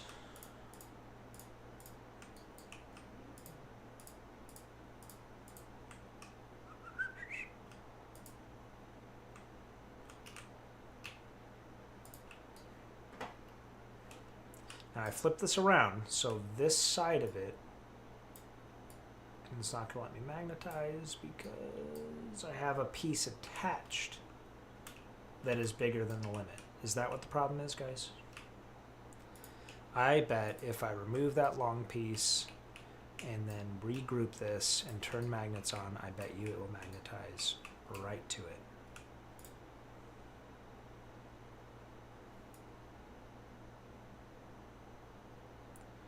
What's interesting is this isn't quite the same angle. That's 75. This, let's ungroup for a moment.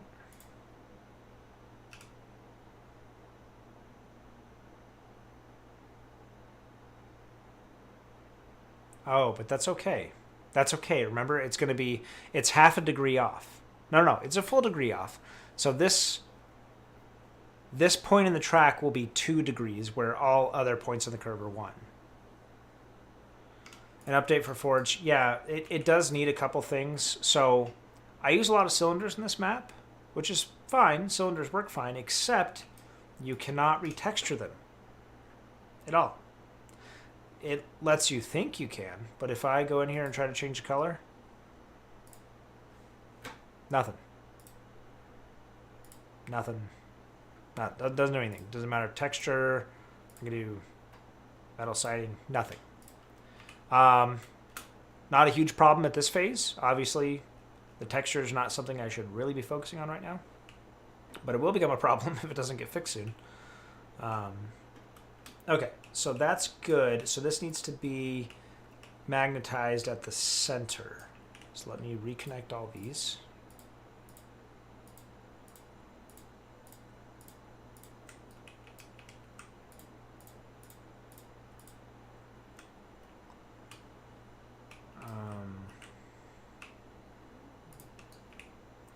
And it needs to magnetize at the center of this piece. No. There you go. And then this needs to move to be in position.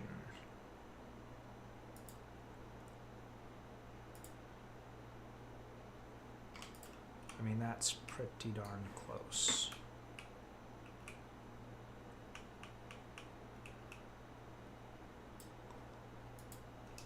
And for a whole number, I mean, that's about as close as you get. Oh, it's gonna drive me crazy though, but magnets don't work on a piece this big.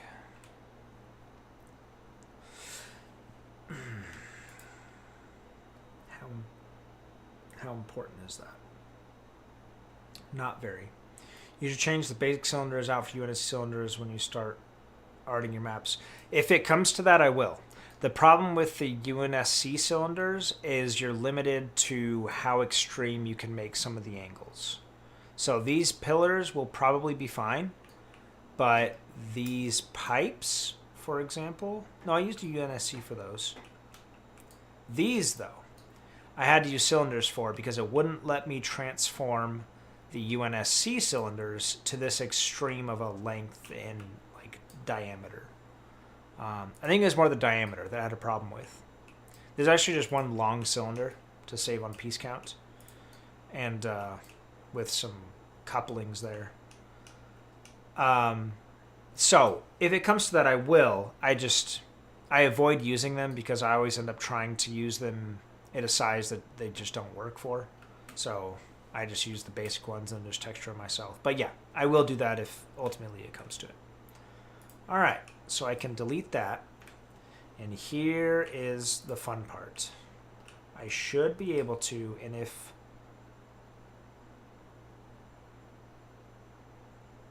it's going to be slightly off. It's going to be slightly off. It's going to be slightly lower in the X direction. So this needs to be 74, I believe. Because this is 106. Ah, jeez. Well, let me get it close and see.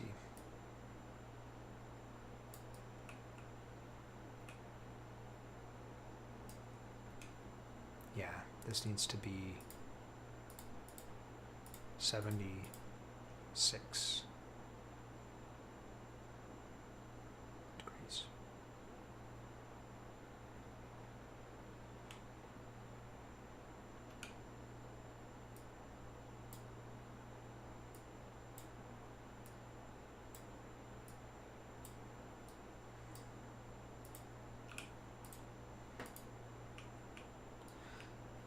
So you see that's actually a 2 degree difference there.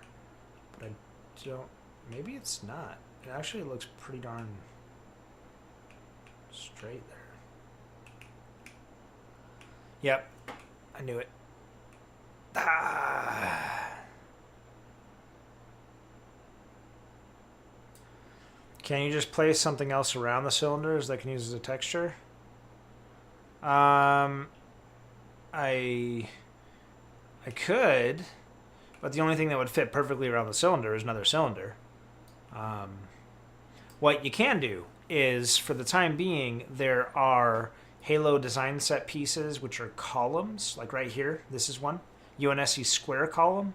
There's a round column, which there's nothing wrong with me using those. It's more I assumed, like any of the other primitive shapes, that I'd be able to change the texture on the cylinders. So I didn't bother even leaving the primitive section, so I thought, cool, I need a cylinder. And then I didn't realize till like yesterday that I couldn't retexture them. So, man, that looks good, doesn't it? It's just that texture work that isn't great. I'll probably tone it down on this one and then turn this down to almost nothing, just so it doesn't look so like it's repeating so much. But hey, that's pretty good. This distance is good. That matches up perfectly. It just needs to come over more. You know what I'll do?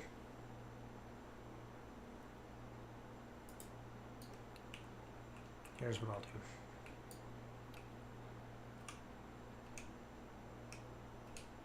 I'll cycle the parent until I get to this one.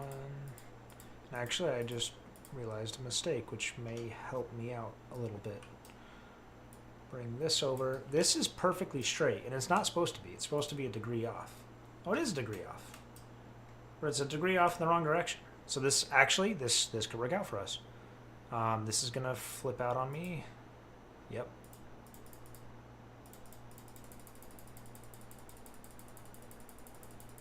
So if we go to just 90 degrees, we don't want 90. We want 91. 91, connected there. Where does that line up? Okay, that's not as off as it was before.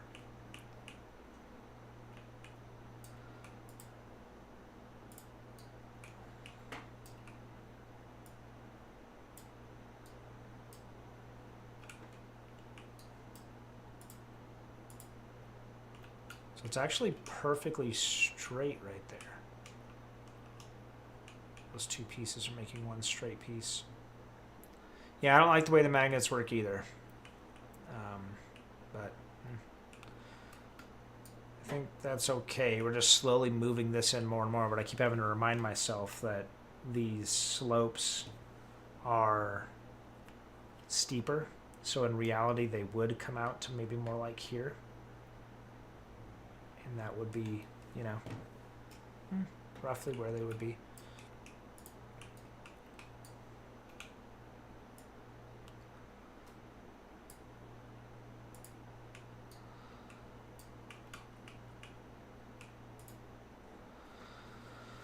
Okay. All right. Here's the big brain part. I'll show you in just a minute. Let's make sure this is the right height still. Yep, 640, 40, 640, 40.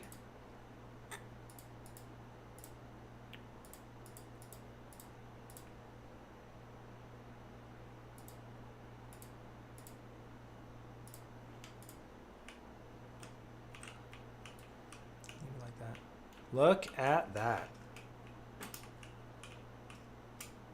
That's pretty good. It's not as extreme of a curve. This is like going clear over this. I guess it is here too. It's like barely. It's covering it a little bit if you look straight down. This is very much going over, but again, this is a shallower ramp. I don't think it's going down as far either, but I don't know. It's good enough. I'm not going for matching. I want it to be as close as I can aesthetically, but the priority is making sure the functionality is the same. So being able to jump between these two places is the most important. And I really can't move them without having to redo this entire room. Because these are perfectly centered on these tracks. The train's going to go right between them. Yeah, I really can't move these. That would be, like, it almost brings me to tears thinking how much work that would be. Because these line up with, so much of this map, the plus side to basing points on the map off each other is you can maintain consistency really quickly. The downside is if you change one thing, it has this downstream effect on the rest of the map. Look at that beautiful curve. Ah, yeah. That's good. That's really good. Damn, that's good. I just really hope I can figure out a way to make the train go along these tracks, but we will cross that bridge when we come to it. Okay, so now you may have remembered I mentioned you cannot just use the same piece in the same location. Now it will look fine. So if I put it here, it will look okay and it will match up.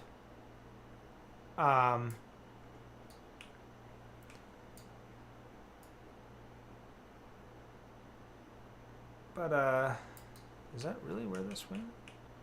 Oh, no, that's, whoops, no. I need to rotate by world, or movement by world. So I need to delete that, duplicate this again. Thank you to whoever pointed out to me that you can change where it duplicates. It's not perfect, but it's a lot better.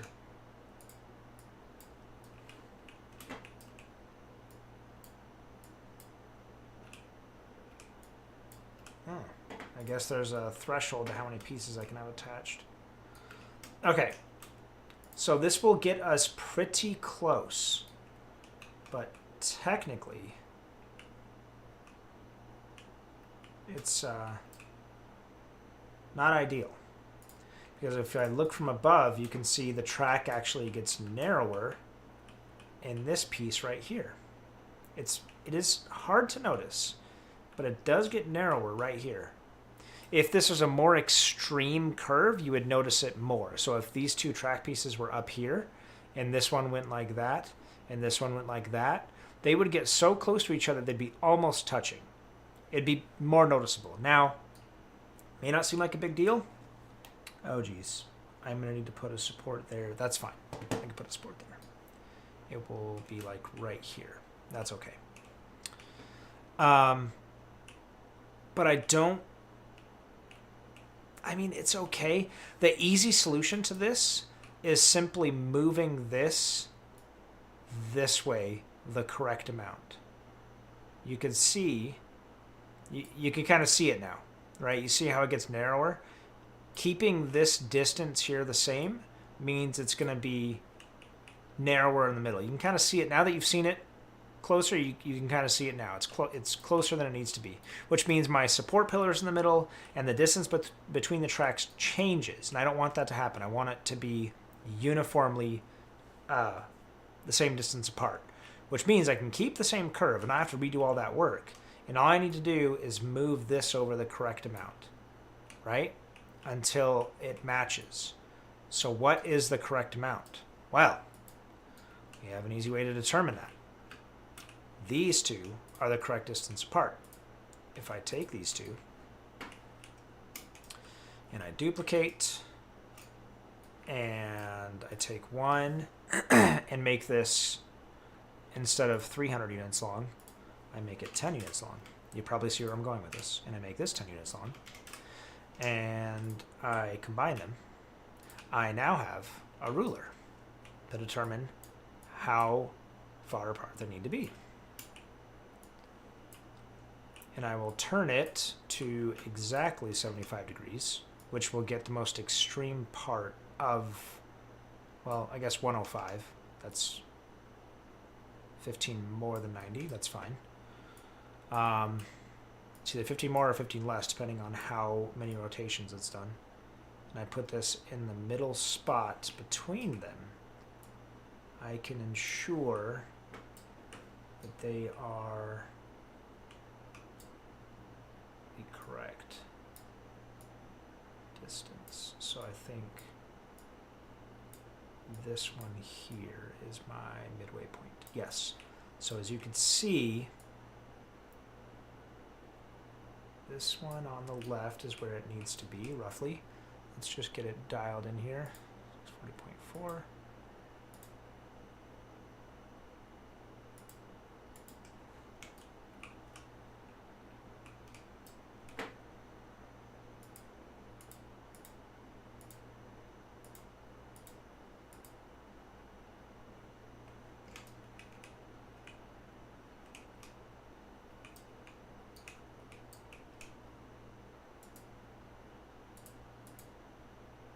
Okay, now look, that tells us I actually went a little too far.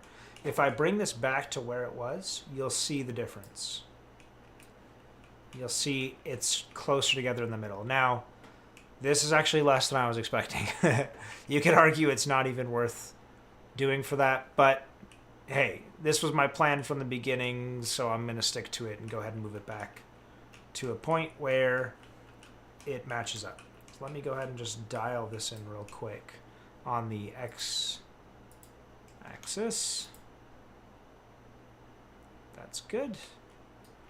And now I just need to move it over on the y-axis until these line up.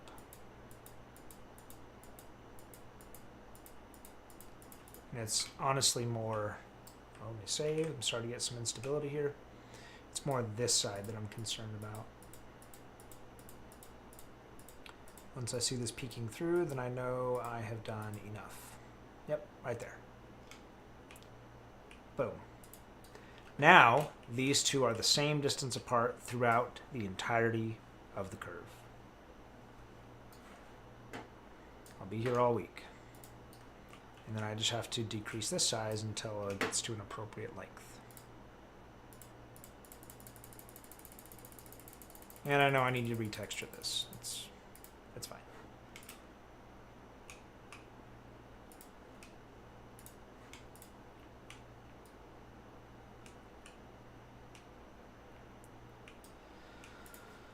Okay.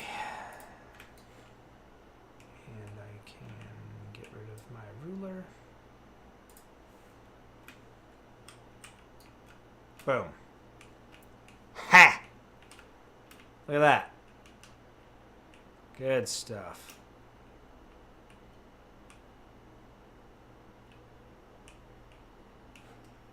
And I can take these two. I'm stepping out for a few minutes. Please wait for me when you're ready to see the rest of the picture. Okay, cool. Yeah, I won't look at them right now. But, yeah, let me know when you're back. Let's see if I get to a spot where I can take a look. Okay, here. It's really weird the way duplicating works, because even though these are phased objects and it shouldn't matter, it won't let you duplicate them into an object that does not have phased physics, even though you're in Forge mode, and that really shouldn't matter. But also, interestingly enough, if I take this, so this here, this box is dynamic, it's using normal physics, because that's how it is in the original. If you throw a grenade here, you'll actually knock this block off, and it'll be a little bit that much harder to get up onto the tracks. You can still do it from the edges, which is how you could in the original. Anyway, if I try to duplicate it from here to here, it'll probably let me. That's fine. Because I'm above the box. You can almost draw a line between those two. If I go here and try to duplicate it, not enough space. It's almost like it tries to move it through the box, which it won't let you do. So you have to make sure wherever you're trying to duplicate it, you can draw an imaginary line between the two, and it can't cross between an object with normal physics. Can't tell you how long it took me to figure out that little nuance, but that's what it is. Okay, so I'm gonna go ahead and combine these just for a moment. And vertical 344.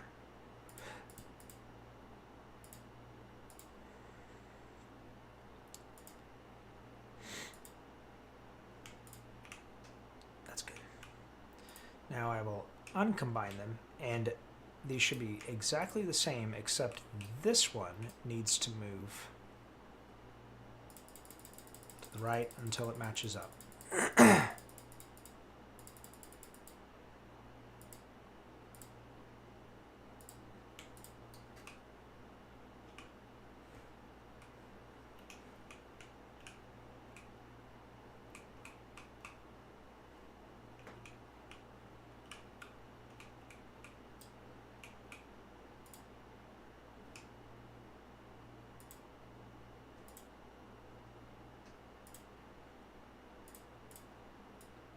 Six, 5,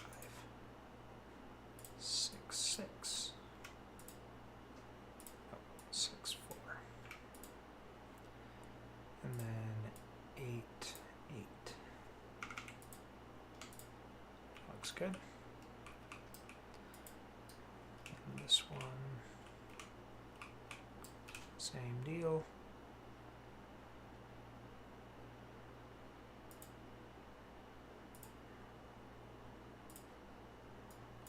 4, 8.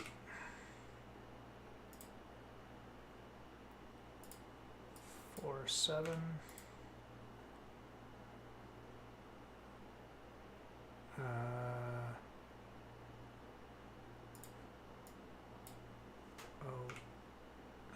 .8. Nope. Nope. 0.08. All right. And then I'll do the same. I'm just going to go ahead and do all these at the same time. This, and this, and this, and this, and this. And you know what? I'm just going to go ahead and dial down the texture of these ones as well. Foreigner panel A, that's fine. Color is the second gray. Color intensity is, I believe I had it at 4.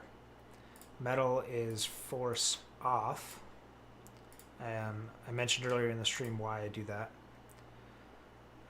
Same with this. 2, 4, color spread elite. I don't really actually know what color spread does, so I just left that at its default value. Roughness 0. Color metal force off. Roughness. There. Scratch amount.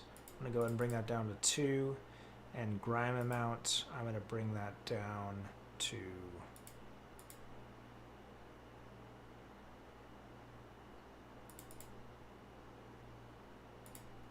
5. Why does it not look like this one? I don't know. Oh, maybe it was... Oh, color intensity needs to be 0.4. There we go. That should look pretty darn close. Alright, so I do these and these. Whenever you combine or uncombine a bunch of items,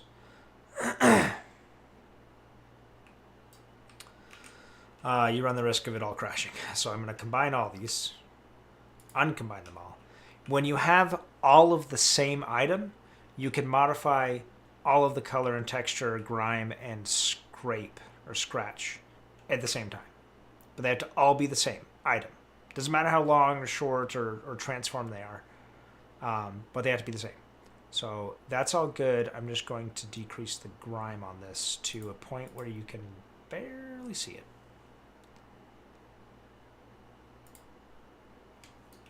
And since I did it for the rest of these in a similar way, it should be less noticeable, and the whole thing should look a little bit more cohesive and less repetitive. You still get a little bit of texture work in there if you get close, but overall it should seem a little bit more blended. And since the roughness is down to 0, you get that nice reflection in there, making it look metallic without giving it that bronzy color. Okay, is that how your train is going to look like, Wilfredo Izquierdo? Yes, so I talked about this at the beginning of the stream. I'll recap very briefly. I originally used cars for the train, all kind of stacked together, and I was going to go for a similar approach this time. You could argue the car was a little bit too small in the first version of this map I made in Halo 5. It still worked, though. It is definitely too small now. I think the car itself is smaller, and I've scaled up the map, so it really does not... It doesn't look like a train. It's not imposing. It's supposed to be scary, and it's not scary. And frankly, it just doesn't take up enough width. Like, the car is half the width of this and like half the height. This fills out this space like the train should, especially now that it's scaled up a little bit. However, it's not as simple as just finding a piece you like and scaling it into a train. You can't scale it because it has to be dynamic. These are all... Well, I don't think these are, because that's more of a structural proof of concept, where this down here is the proof of concept of me scripting the movement of it. These are all dynamic. Well, at least this first car is, okay? So that's all well and good, except dynamic items, they have to be dynamic to be scripted to move. And if they're dynamic, they can't be scaled. So you're stuck with only selecting from items where you're okay with the default size they're made at, right? So this is it won't tell me exactly what it is. I don't know what it is. It's a UNSC wall something. This is its default size when you spawn it, right? So I was kind of limited in what objects I could use for the train. I'm sure there's probably a few I could use. I like the look of this one because I can have two of them slightly offset, put some lights in the front, which are also dynamic. And it kind of has the solar panel if you color them and give them enough, luminant or reflectivity. Kind of look like solar panels on the top. It's train looking enough. Now, I'm greatly helped by the fact that this thing comes flying through at, almost 300 miles an hour. It's only on the screen for a moment. It doesn't look that convincing sitting here, but honestly, neither does the one I made in Halo 5 if you were to actually freeze the train. It just looks like a bunch of cars stacked together. Because that's what it is. So, long story short, this is probably what I'm going to go with for the train. I wanted to get it in here, and it fills out the space I made almost to a point where you'd think I did it on purpose, which I did not, and that was dumb on my part. But honestly, if this is ultimately the best I can come up with, I'm actually really happy with that. I think it looks good. It's got the lights in front exactly like the original train does. It's got an array of 4 with 2 big ones, then 2 slightly smaller ones. I'm going to try to give you a glimpse of what the train looks like here, but it goes so fast it's hard to actually get a good look at it. I found some screenshots of the train that I used as reference. But again, I'm helped by the fact that this thing comes flying through here. Now, one more thing to compound the complexity of making the train is, unlike before in Halo 5, where this is a perfectly straight piece of track that goes all the way through there, it doesn't go up here, and it doesn't curve there. Going perfectly straight, the train can be perfectly straight. It can be one continuous piece, one object, and it's moving in a straight line, right? That really reduces the complexity of the scripting because you just move the whole thing in a straight line. I can't have this as one whole piece now. Because when it comes to the curve, you're going to have a big chunk of the train hanging off the track as it's going through. And same with here. Even if you get the angle right for the front car, the bottom car is going to be sticking into the ground. Or if you base it off the bottom car, then it's going to look like the train's doing a wheelie. So each of these pieces needs to be its own independent scripted piece of train that are offset by just milliseconds, right? Or they go at the same time, but their spacing is slightly offset, which is probably the easier thing to do. So I'll stack all these pieces up at the end over there and have them all run at the same time at the same speed.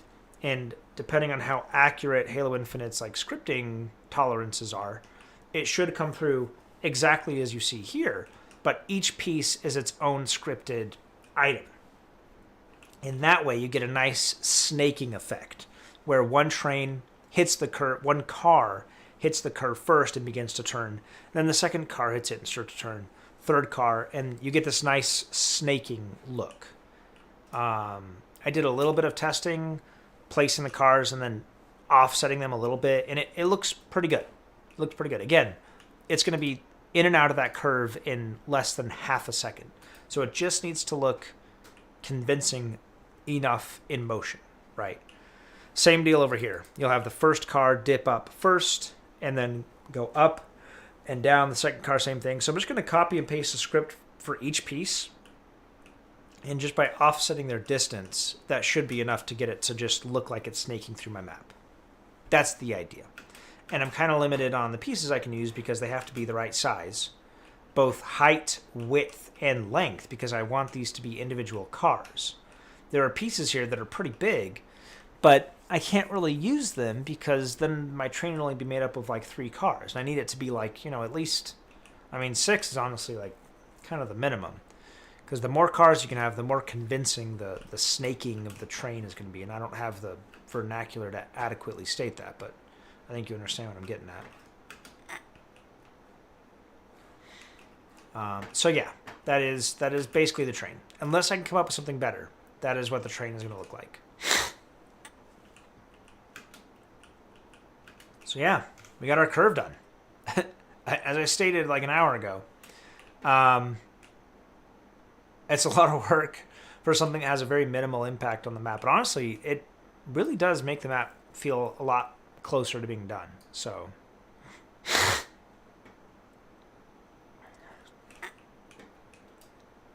now I need to do the same treatment on this side. Jordan says, I'm guessing working on the train feels like now that all the labor and construction is done, we can get started. Yeah, you could argue I'm working on the train a little bit preemptively. Because I'm not really ready for it just yet. I need to do the track, right? But you can kind of picture it. You can kind of see it. There's moments where you get a glimpse of the map. You know, you get a glimpse of what it's going to look like. You get, you know, you squint. You use your imagination. You start to see it. I want to see a piece of the track from underneath. I mean, like, come on. I don't know if I'm going to find something better. I don't like how blocky it is. I would love if it tapered on the bottom more, but honestly, if this is as good as it gets, I'm very happy with that. Yeah, if you know, choose your imagination, you can start to see it. You start to see it, you know? It's coming along. It's getting there.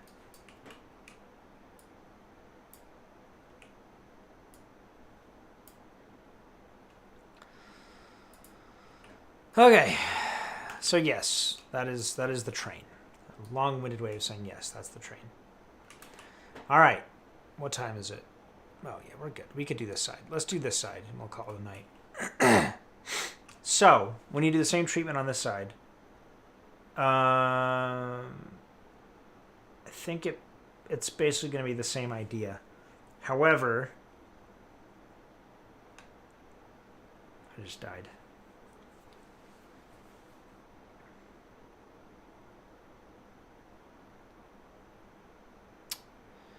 I think we're helped.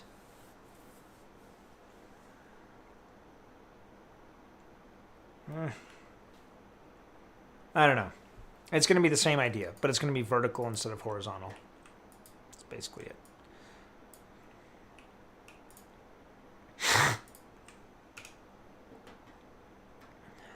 Horizontal.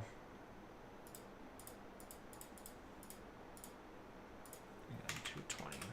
We'll go 250. I want this to be somewhat gradual. I want to take a look at this curve for reference, but I probably won't stick too closely to it,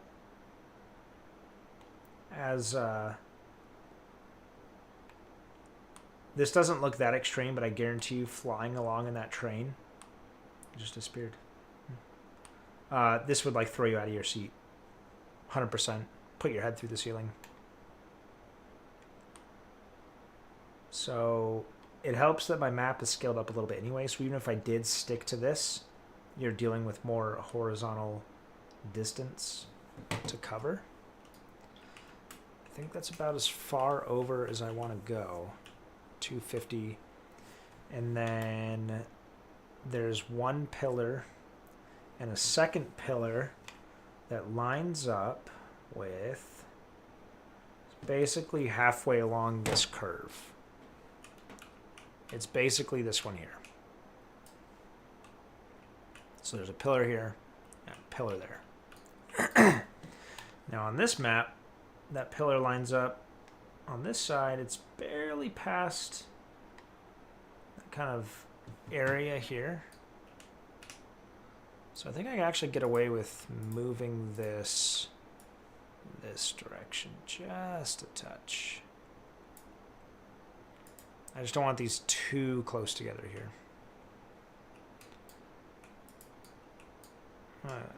Go over just a little bit. Go like 150. No, it's too much. 140. 130. We'll do 140.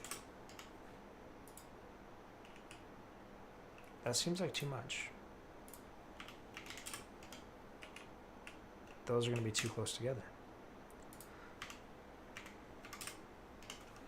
135 seems like a good compromise. Now, this isn't necessarily what I'm going to use for these. Just kind of my placeholder for the time being.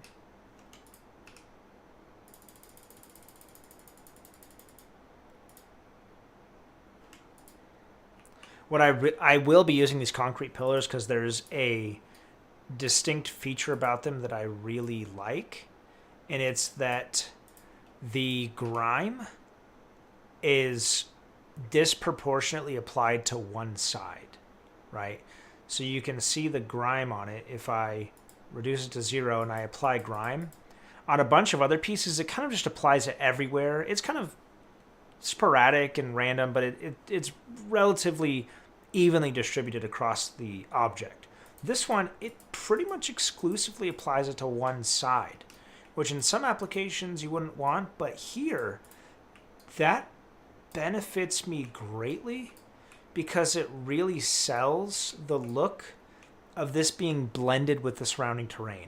If I can use a grime that roughly matches the surrounding terrain, that really makes the pieces look close. And honestly, if you had a concrete pillar there on a dirt surface, you're going to have dirt kick up onto the pillar as, you know, people or objects are driving around by it. And it's going to be disproportionately concentrated toward the bottom, closer to where the source of the grime is coming from. And I can match it with the terrain I'm working with. So I kind of have this more like algae looking whatever there. And it does, you could argue that that's maybe a little bit too much. You can dial it back a little bit. But you see what I mean? It really helps blend them together, you know? Like this especially, like look at how good that looks. Like that's what really makes something feel like not a, like a dev map, you know, is when you can kind of blend these pieces together. All right, I'm getting too philosophical. Let's 150. I put the origin over there so I can go ahead and increase this to like 180. Really, this is going to determine where this ends up. So the origin of this, yeah, geez, of course, negative 37.5 plus 180. Yeah, I'm not going to do the math on that just yet.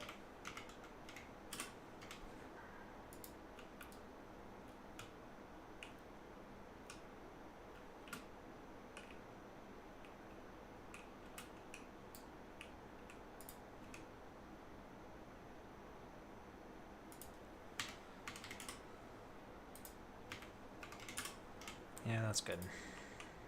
Yeah, that's as far as I want to go. So then I want this to be probably a lot longer than like 400.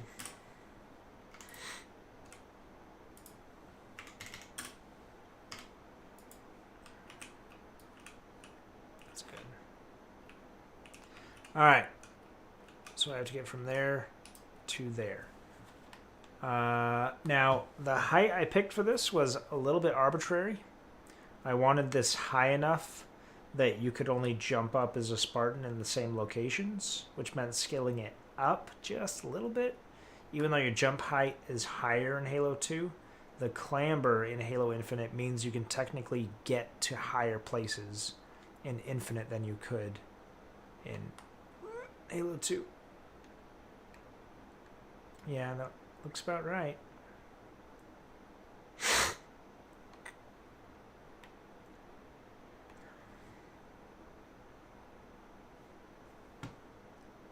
I think I'm actually having it go kick up a little bit too high. Where does this compare? So this is actually slightly lower, which is perfectly fine because this is a little bit too high. So 650.4, and I made this 640.4. So I made this 10 units higher. I think it needs to be more like 9. 649. 244.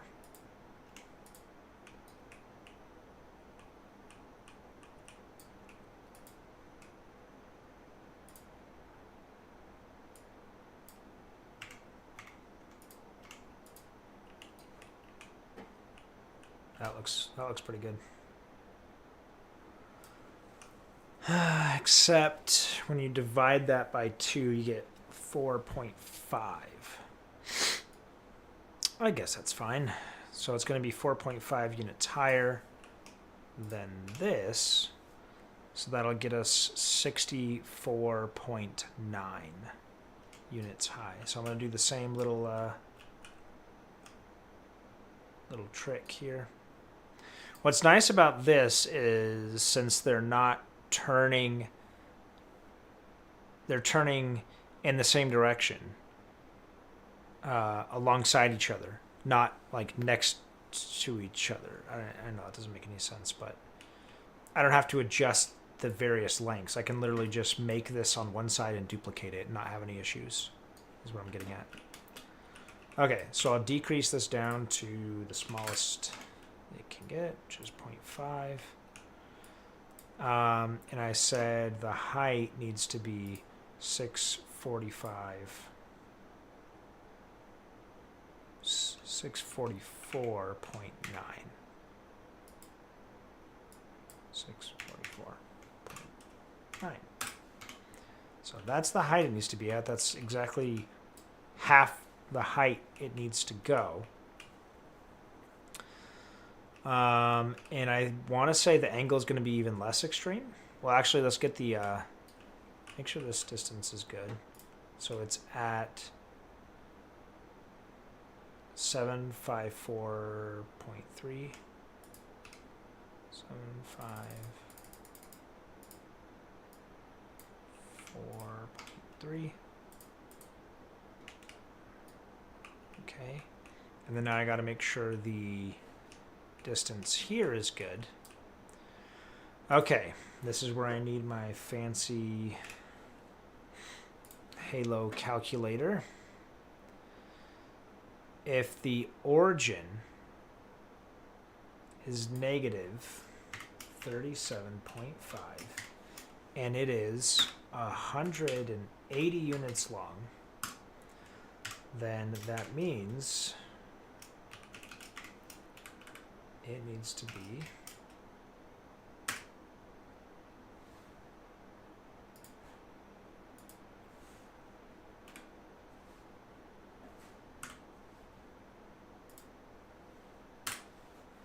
142.5 is, I'm going to go ahead and do this.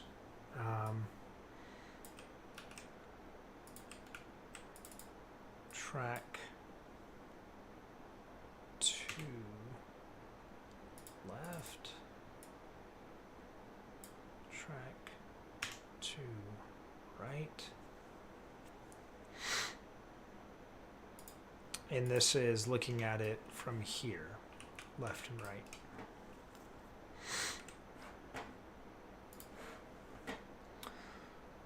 So that's 142.5.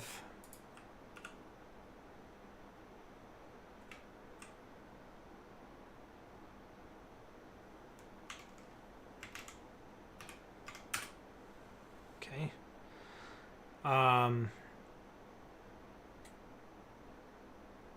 And this will be the same.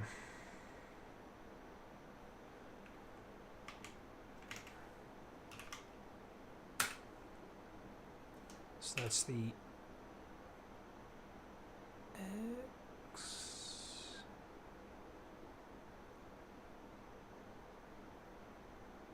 And the Z I already have.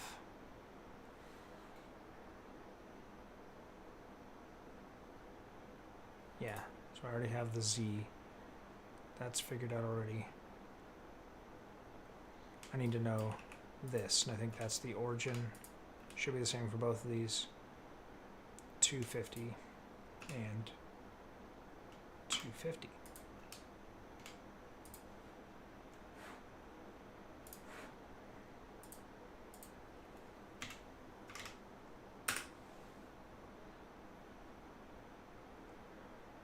but I want this to end in a 0.5. So I will bring it over by 0.5.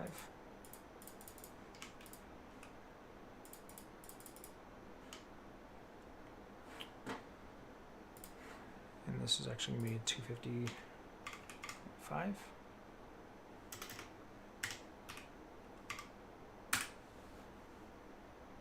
It's 196.5.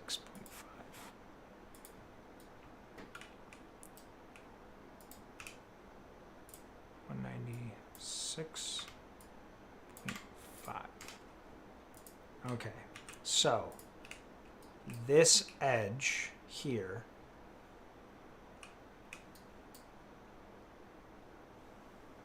right here, this edge is exactly the halfway mark, both horizontal in the y-axis and vertical in the z-axis. That's the exact halfway mark.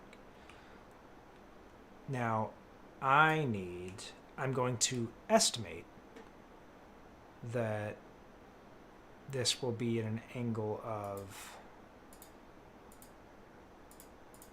I'd say probably just 10 degrees at the maximum. So that means 10 pieces to get 10 pieces to get me roughly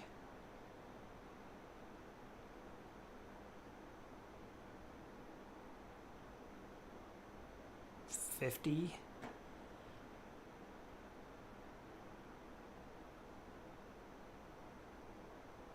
So each one needs to be roughly 5 units long. I'm going to go ahead and say like 5.5.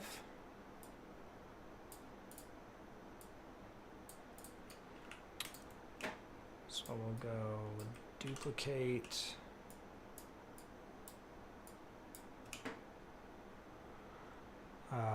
Length will be 5.5.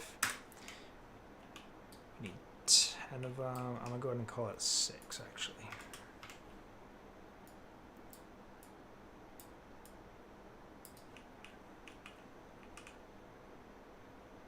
Nope, I'm going to call it 5.5.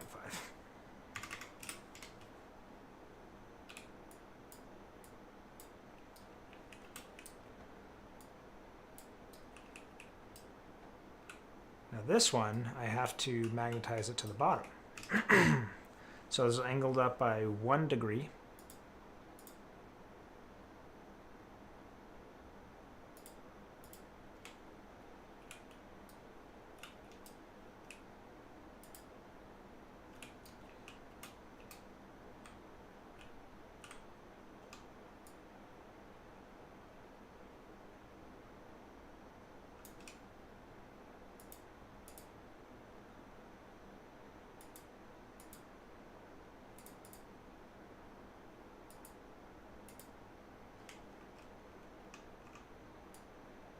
It's doing that thing again.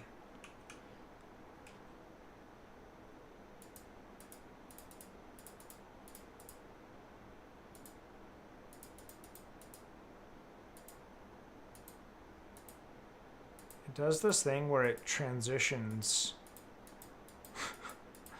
from one angle to another. Okay. All right. I'll play by your rules. I just won't try to get fancy with the textures.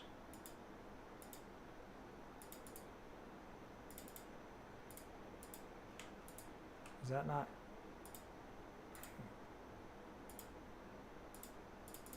Okay, that's supposed to be 89. Did I not do that? Or is this thing just making me feel crazy? And this should be 88. Okay. Make sure magnetizing to the bottom. Okay.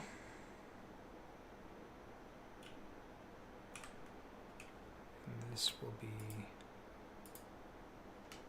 90, 90. Okay, I'm not crazy.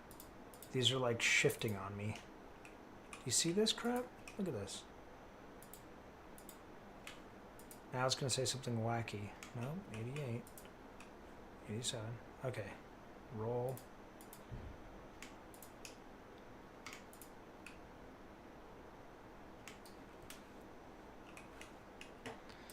Why are you this way?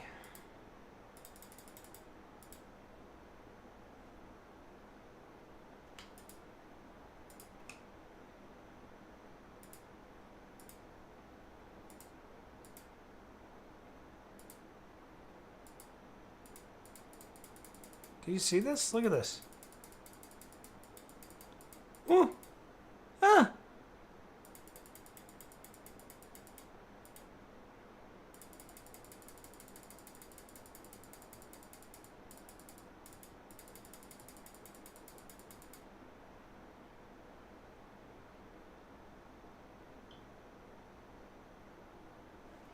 What am I supposed to do with this?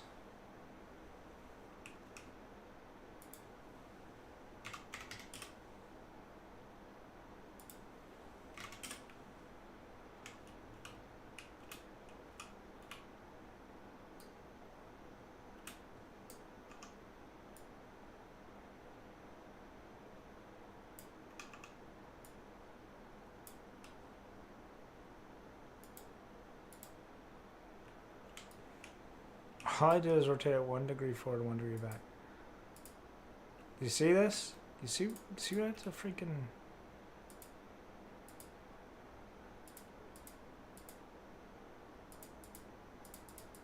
It's like every 0.5 degrees accurate. Even then, I don't think it is. I think it like angles it to the side slightly, which makes this kind of thing frustratingly difficult. Ah, jeez.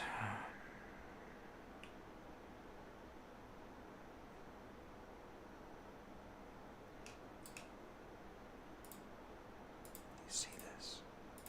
What is that?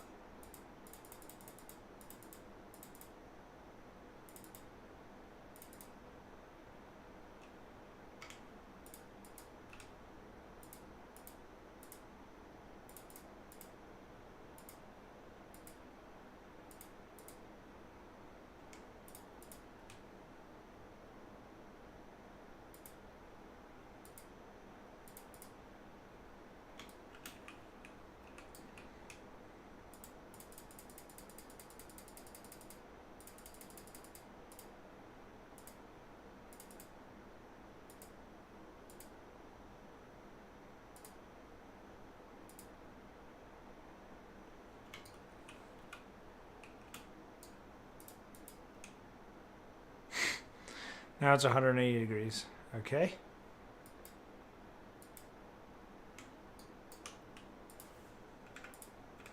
Did I crack the code? No. No, I did not.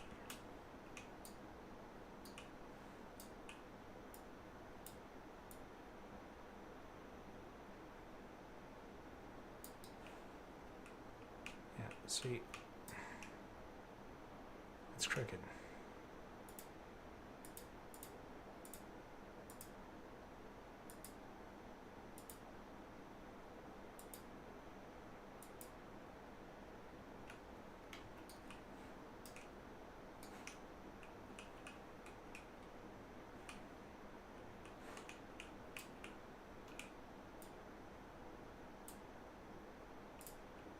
This is the kind of stuff, man, where it's like, holy cow.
Alright, I may have to hold off on this piece for a little bit.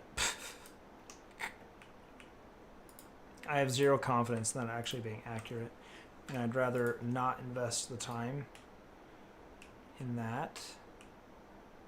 I don't know, guys. That's just wacky. So yeah, there's some bugs. Yeah, I'm gonna have to wait on that piece until that is sorted out because I can't do anything with that. I have to manipulate this by tenths of a degree, and if it's gonna jump all over the place, then I would have to do it manually. And for something that's like kind of arbitrary, like the angle of this crane, it's fine if it's like 5 or 10 degrees different than whatever. Like, doesn't matter. But for this, Wilfredo Izquierdo, I was trying to do this jump, this little uptick here, but as I'm moving the pieces around, I'm noticing that they're just acting really funny. Rotating it side to side is fine, but rotating it up and down, it acts really weird.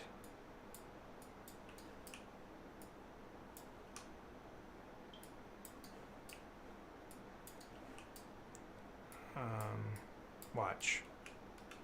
Maybe it does okay if it's just like one long piece. It does seem to do okay as one long piece. Interesting. So it's a factor of the length of the piece.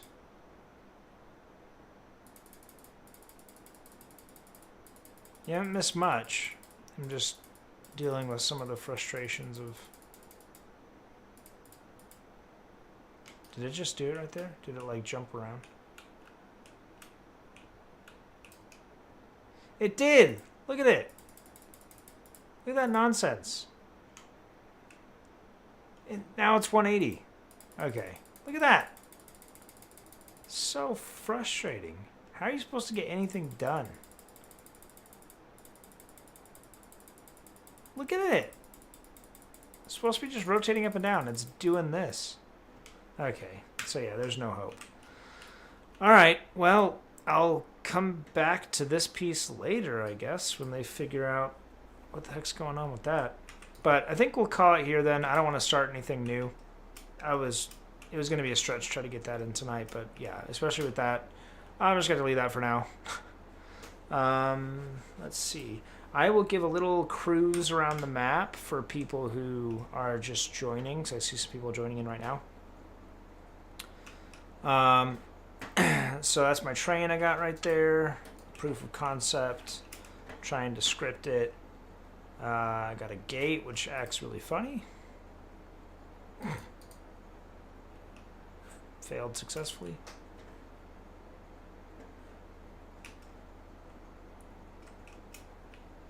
Alright, get out of the way. Get Warthog in here. Alright, so we'll just cruise around in our Warthog, give you an overview of the map so far. This is kind of what I mean by this is the construction zone area here. I'm actually going to trade out the terrain inheritance textures for like gravel, basically, instead. But yeah, it's a pretty easy jump to make. I didn't want the jump to be difficult. I wanted to be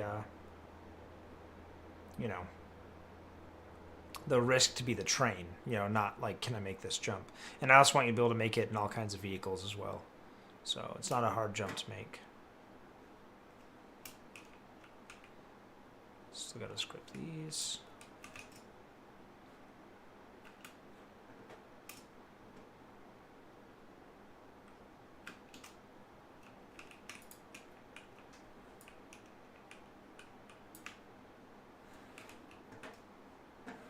Oh, this is that piece, by the way, what my train is made of.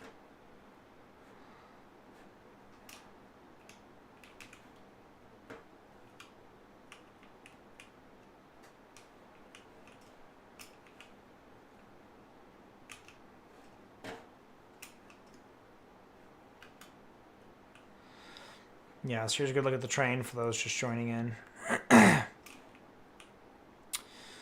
So what it's going to be, it's going to come flying through here at half the speed of sound, like a third of the speed of sound, I guess.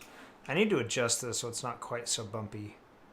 It is smoothed out, but when you're running, your feet definitely still leave the ground. I need to like smooth it out a little bit more.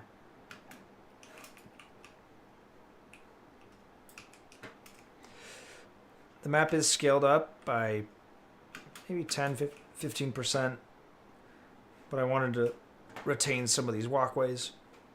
You can't make this jump anymore. So instead I put this little shelf in. A little crosswalk, and this is also another new addition. Like a waiting area, I guess.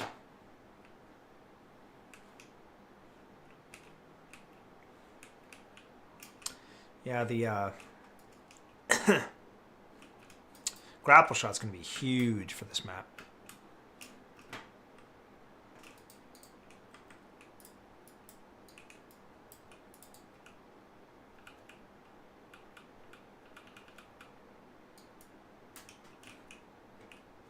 Yeah, having the grapple shot's going to be a huge thing. There's another new addition. There wasn't usually a doorway down here to the first floor, or this, obviously, this breakaway picture. Or this area of the garage, which functionally doesn't exist still because you can't get over there. But at least it's something visual to look at, and also kind of makes more sense, in my opinion, that there's more to the garage than just this section. You can kind of see a little bit of the road out there. Has some skyscrapers in the background.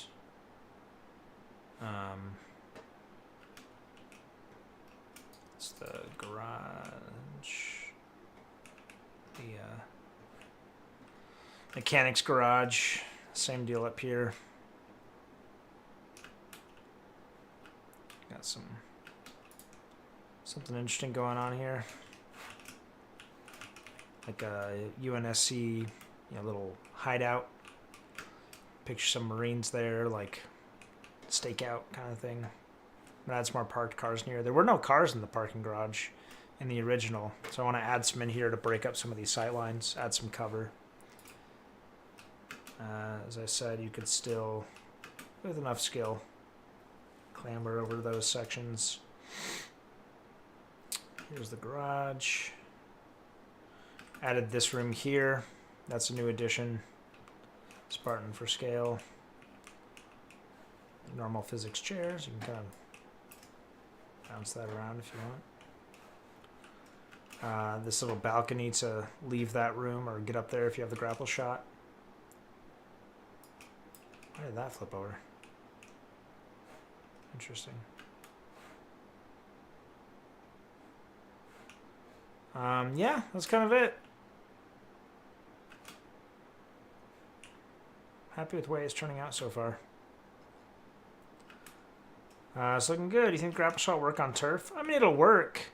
I made a comment about this in a previous stream, but the grapple shot effectiveness is directly related, like in a linear fashion, to how much verticality there is in the map. In that, if your map's not very vertical, I mean, I imagine the grapple shot has some utility. You can hijack vehicles a lot easier with it, but it doesn't help you strategically for navigating the map. Obviously, like you can move a little bit faster with it, but that's not a reason to pick it up over some other power weapon or ability. Whereas here, having the grapple shot is hugely useful. On turf, I imagine it is, because there are areas of the map that are higher than others. But for some parts of this map of Terminal, there are areas of the map that are borderline tedious to get to if you don't have the grapple shot. So getting up here from down there is a good one, and also getting to this third floor over here.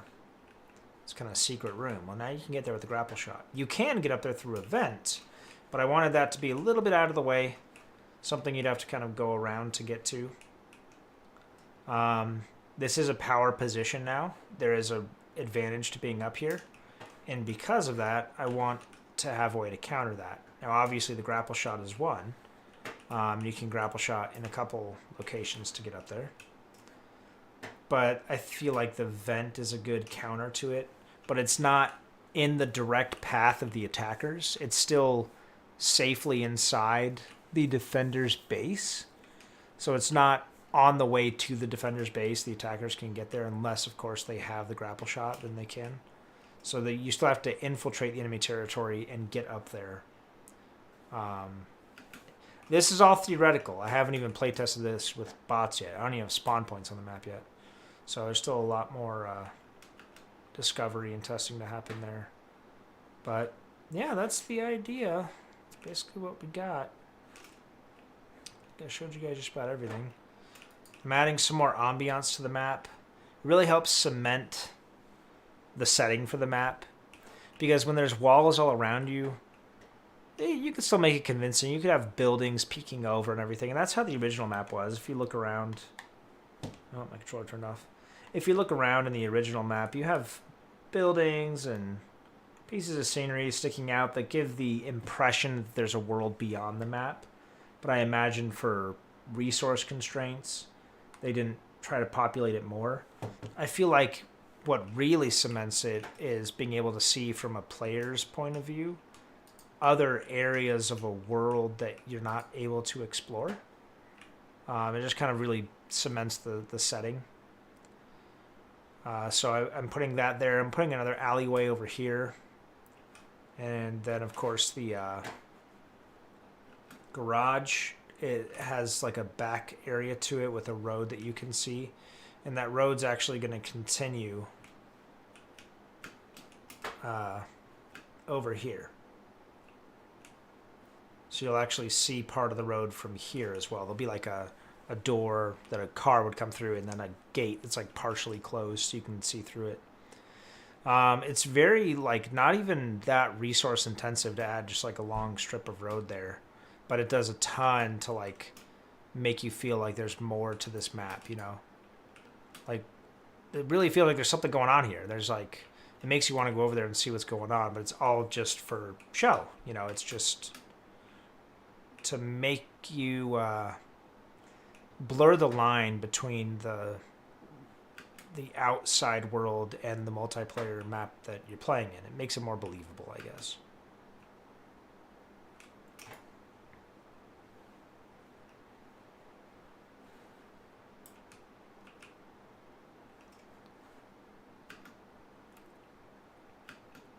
I'm gonna have another door over here so you can see the road. See this road here. You'll see the door that leads directly to the road. That's good, man. It's good to like add some, you know, some amount of additional context and setting for the map. I got my lovely waterfall there. If you want to know more about that, I talked about it at the very beginning of the stream. I'm really happy the way that turned out. You could argue I shouldn't be focusing on this kind of thing this early, but I'm also, this is the first thing I'm making in Infinite's Forge, so this is also like a big discovery session for me as well. So I do get hung up on some things I shouldn't really be focusing on just yet, but whatever. It looks cool. Anyway, all right.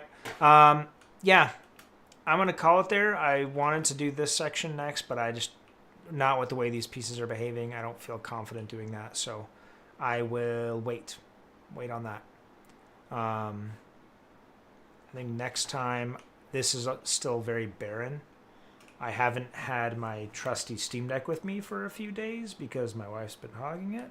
So I haven't been able to directly compare this map to the old one, so I haven't felt confident fleshing this out anymore. So I will do that next. And yeah, we'll see where we go from there. Thanks for tuning in. Appreciate you watching. My regularly scheduled tech reviews will still be coming out. I mentioned this earlier as well. I have a controller review where I'll be looking at the PlayStation DualSense Edge, I think is what it is. It's their competitor to Xbox's Elite controller. And then I have a couple like third-party alternatives to both of those controllers. And an additional thing, another controller accessory that I'll be looking at as part of that video. That video should be out the end of this month, so just keep an eye out for that. And yeah, Wilfredo, let me take a look at the rest of your pictures real quick. Wilfredo's working on a turf remake.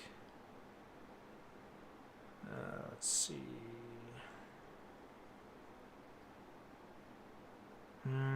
Yeah, you added a lot of detail. Yeah, that's looking really good. Yeah, let me know when it's in like a playable like test state. Maybe we could do a stream trying out a few maps. I like the like gated piping and all that. Looks really good. What are you using for that? Sorry, I'm gonna steal a couple of your ideas here. That's cool. All the brickwork looks really good. Something I like is that the light maps, if you look right there, you probably can't see it well. On the brick texture, actually give the brick a lot of depth, which is really cool. Yeah, cool. Thanks for sharing, man. That's really cool. Yeah, thanks for tuning in, guys. We'll catch you in the next one. And yeah, stay safe. Have a good one.